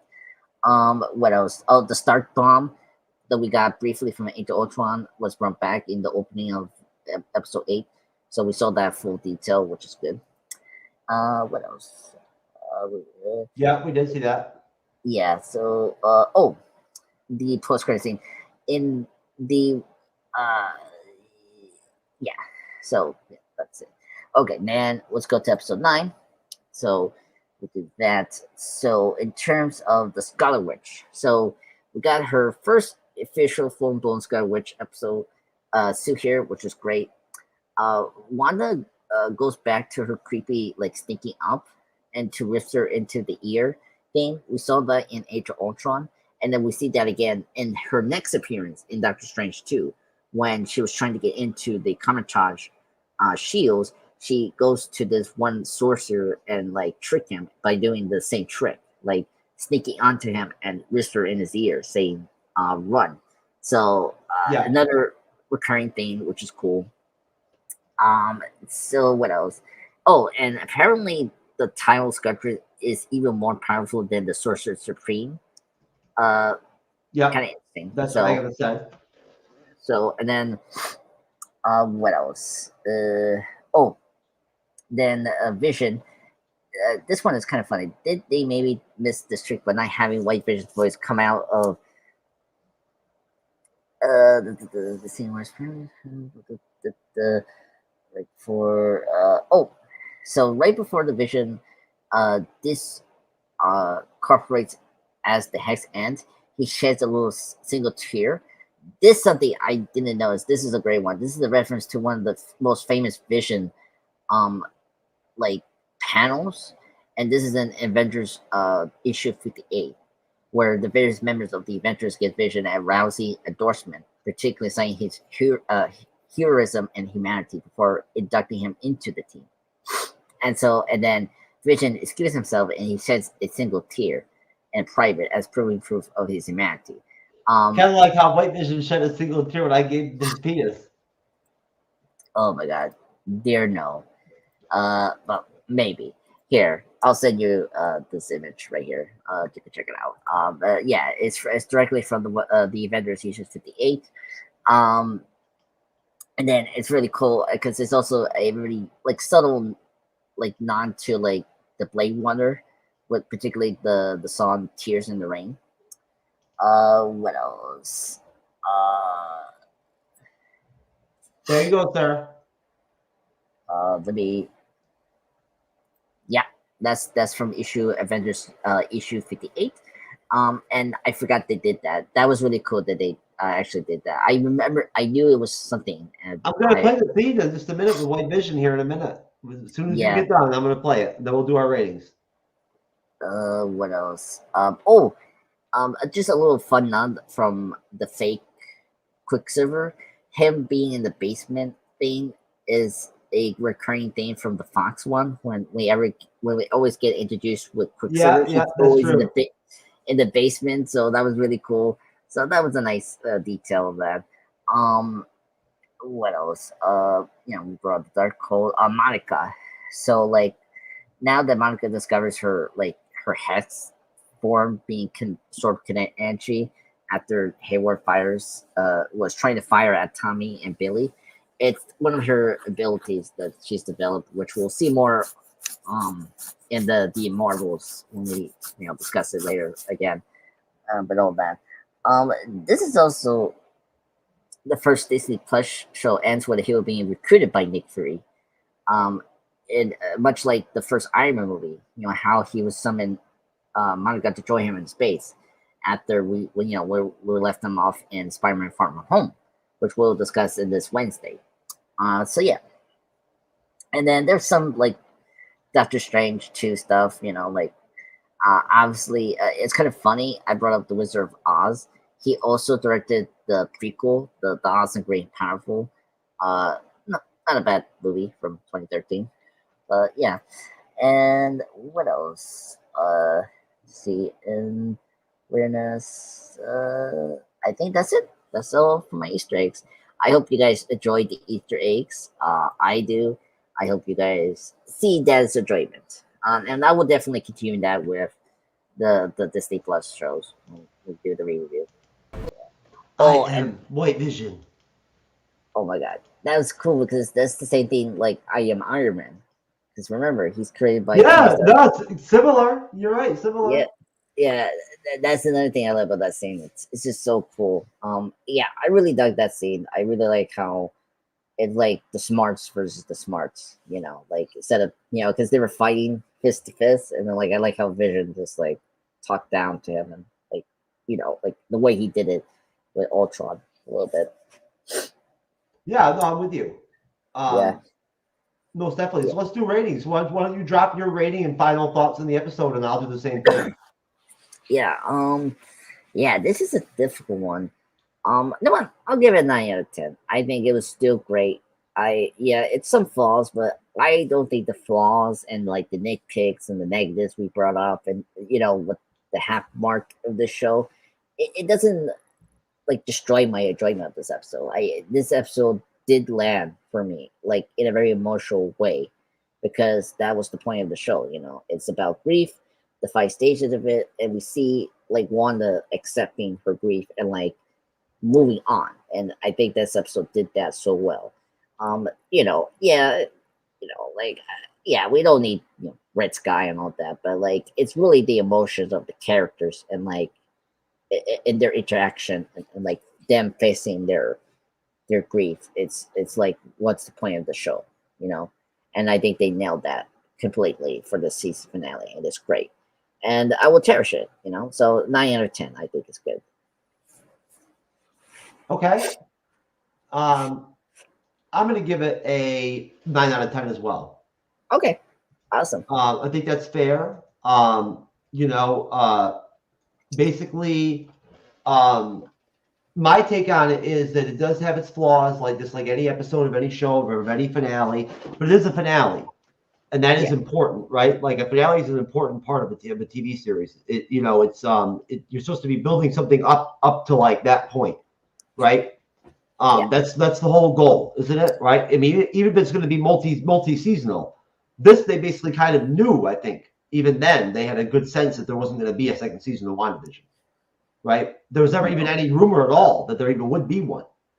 Then they decided to do the Agatha show pretty quickly after WandaVision came out. Right? Yeah.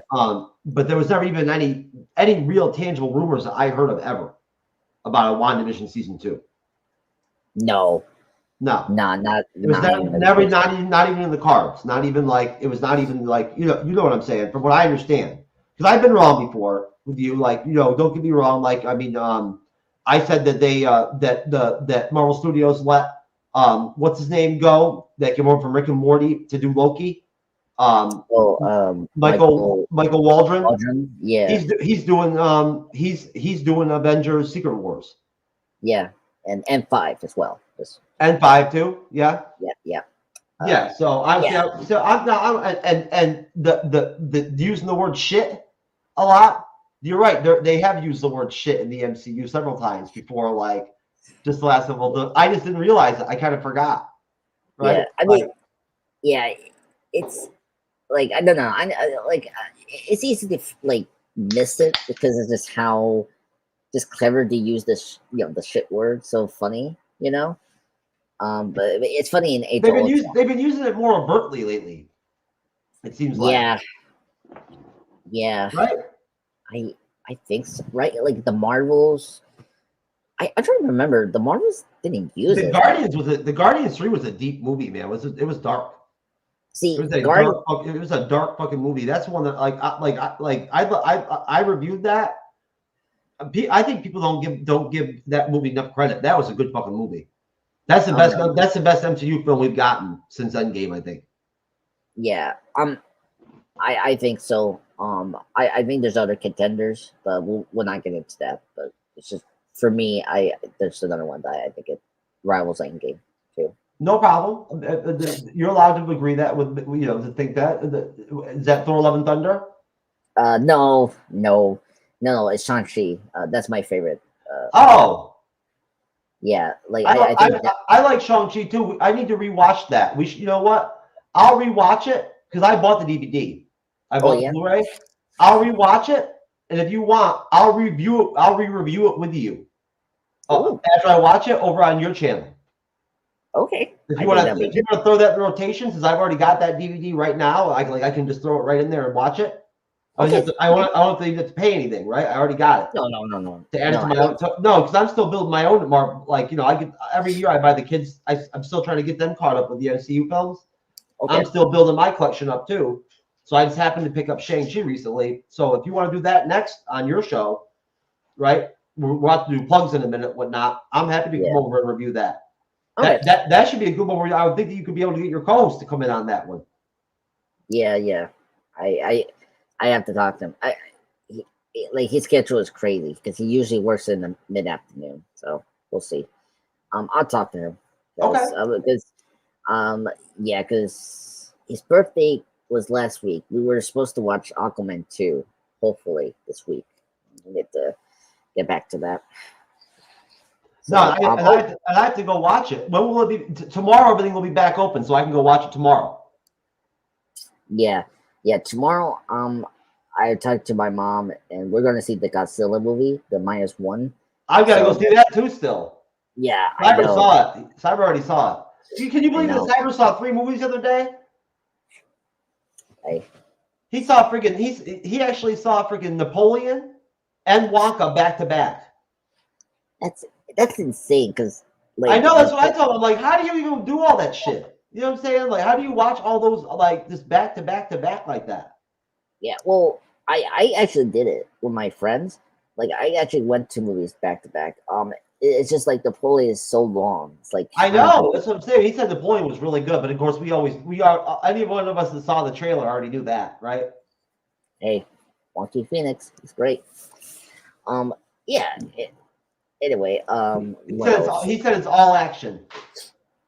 Oh yeah, that's good to hear. Yeah, it is good to hear.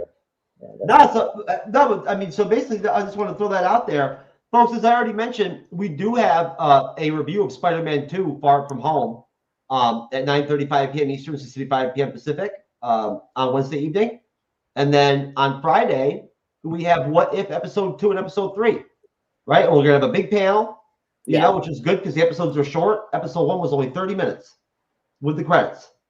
Yeah. You know, so did you see the first episode already? Yeah, I did. It was very good. It was good, right? You like Nebula. We remember we barely even touched on Nebula's arc. Isn't it funny that we just talked about that in the Endgame review, and then it carried over into the first review? Yes, I think that was funny. It's funny that it was. Oh, we have Wrath Khan in there too, and he's not an MCU fan at all. He's only seen like a couple of movies, so he doesn't even know like what's going on with What If. It's great. Yeah, that's good. I mean, that's the point. It's right. It'll add some nice contrast, right? Yeah. I mean, that's the point of What If. It's experience the universe that you heard of. Oh yeah. You know, but like you don't know what's gonna happen. It's very attractive. I found it to be. It's been fairly attractive to like people who aren't MCU watchers. Like that guy Adam in our group chat.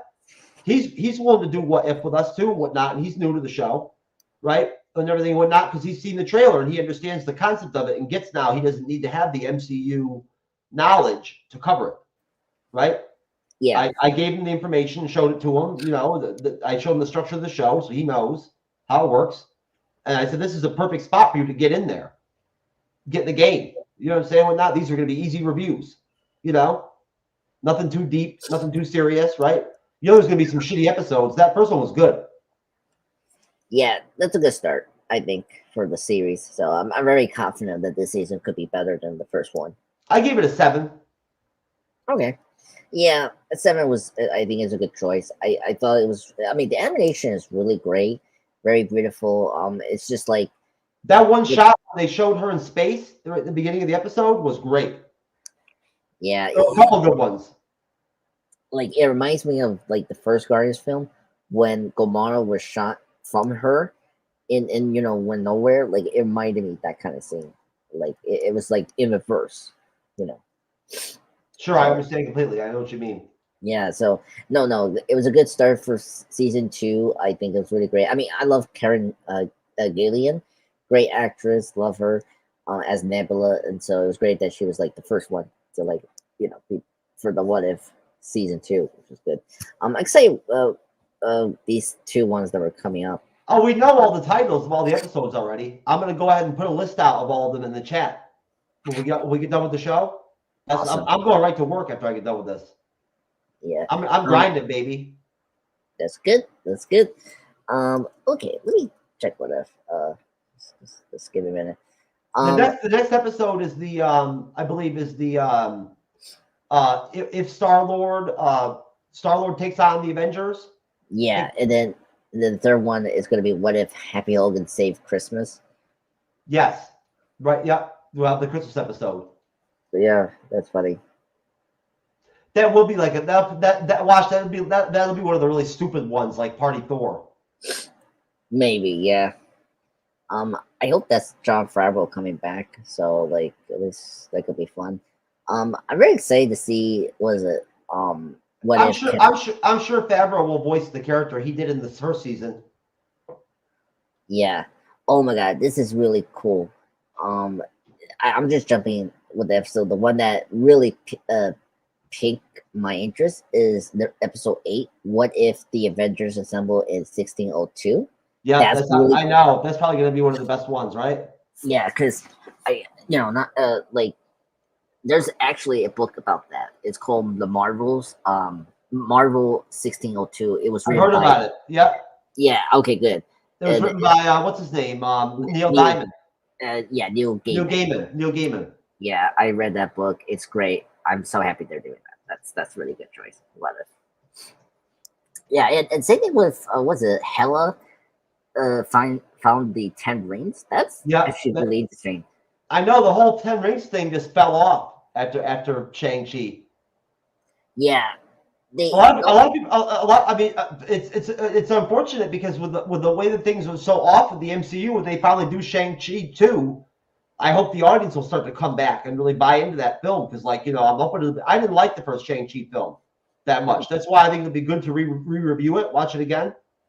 Yeah, because I liked it, and I like the way they did the 10 rings. There's potential to like really expand that like lore. Yeah, it's just very annoying that it's taking forever to do a sequel and doing a Disney Plus show. I hear you. Well, listen, we're at the 2-hour mark. Let's go ahead and pull you up for plugs. Yeah, and we'll get the hell out of here. We still got to chat a little bit and do a little post-production crap anyway. So let's see where you're at. Let me refresh you. Yeah, because right now the numbers is like the 860 subscribers. Ooh. So yeah, you went up. Yeah. So hello everyone. My name is Andreas Diaz, or Andreas Pop Culture Guy in the MC Bleeding Edge community and YouTube surf. Yeah, up to 860 subscribers. Thank you. I recently posted yesterday a Addams Family, the 1981 film retrospective review.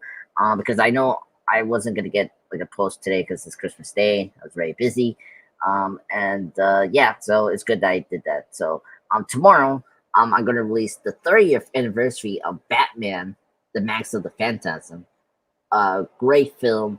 Gonna post the 30th anniversary tribute for that, and I think you did a thing just on Loki season 1 episode 3, huh? Yeah. This is like a repost. I did this in my other channel, and I'm reposting it in this channel because I'm gonna put my season 2 here and do like a tribute for the show. So for wrapping up December, all that. But yeah, and then I think I like your idea, Jeff. I think next Sunday. Let me literally if you want to get more people to watch our live streams, all you have to do is literally just take your cell phone, and I will too. Take a decent picture of yourself with natural lighting out the window, right? And just stick our faces on the thumbnail. Yeah. You know what I'm saying?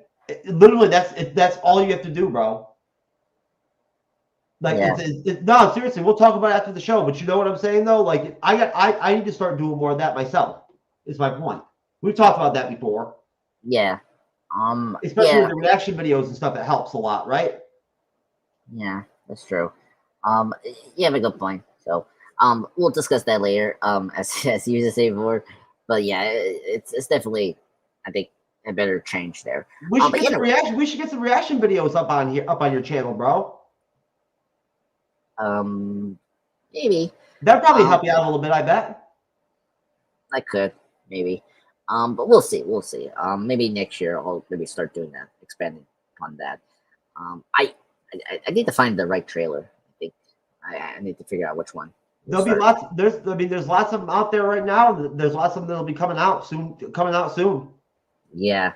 Well, we have to do the Ghostbuster one. That'll be a good start. There's a lot of this, and there's TV series that are coming out, whatnot, everything this year that are coming out, whatnot, that we could cover over on your channel too. Yeah. Oh, the House of Dragon season 2. We could do that again. I'll do that in the Bleeding Edge. Yeah.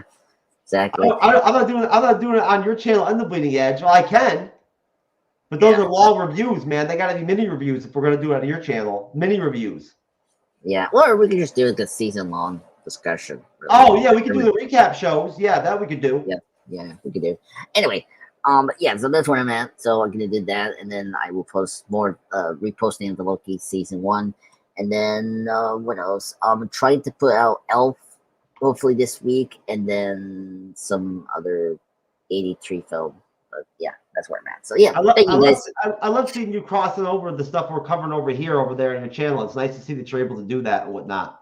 Yes. But folks, Merry Christmas. This was our MCU's Bleeding Edge report, Christmas special, holiday special. Happy New Year's, happy holidays, Merry Christmas. We love you, Andres. Any final words, sir, before we get out of here?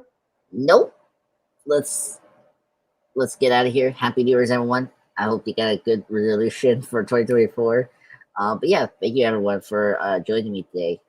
This was a fun Christmas day, and I want to say thank you to Jeff. You've been my greatest Christmas gift ever. Thank you. Let me say that right now. You and your team here, the MC Edge, was the best gift I ever got. I didn't have a team until you became a part of the team. There wasn't a team. Yeah, well, hey, just me and Cyber. Me and Cyber on a team. Yeah. A team is more than 2 people. Exactly. So I will treat that again in Far From Home when we see Cyber again, because lady, thank you so much for bringing me to the channel. It's been the greatest gift. So it's been a joy to be with you guys for this long. It's great to watch your YouTube channel grow, brother. Thank you. All right, folks. We'll see you later. Peace. Hey, yo, Jay, can we get some ratchet one time? Look, I don't wanna talk. How you try and press the kid and really you was soft. All you know is capping, homie, you don't know the law. Pedal to the metal, you ain't catching me in park. I just hit the stop. I don't wanna speak. You talking all that good, so I just hit you with the plays. Running up the score like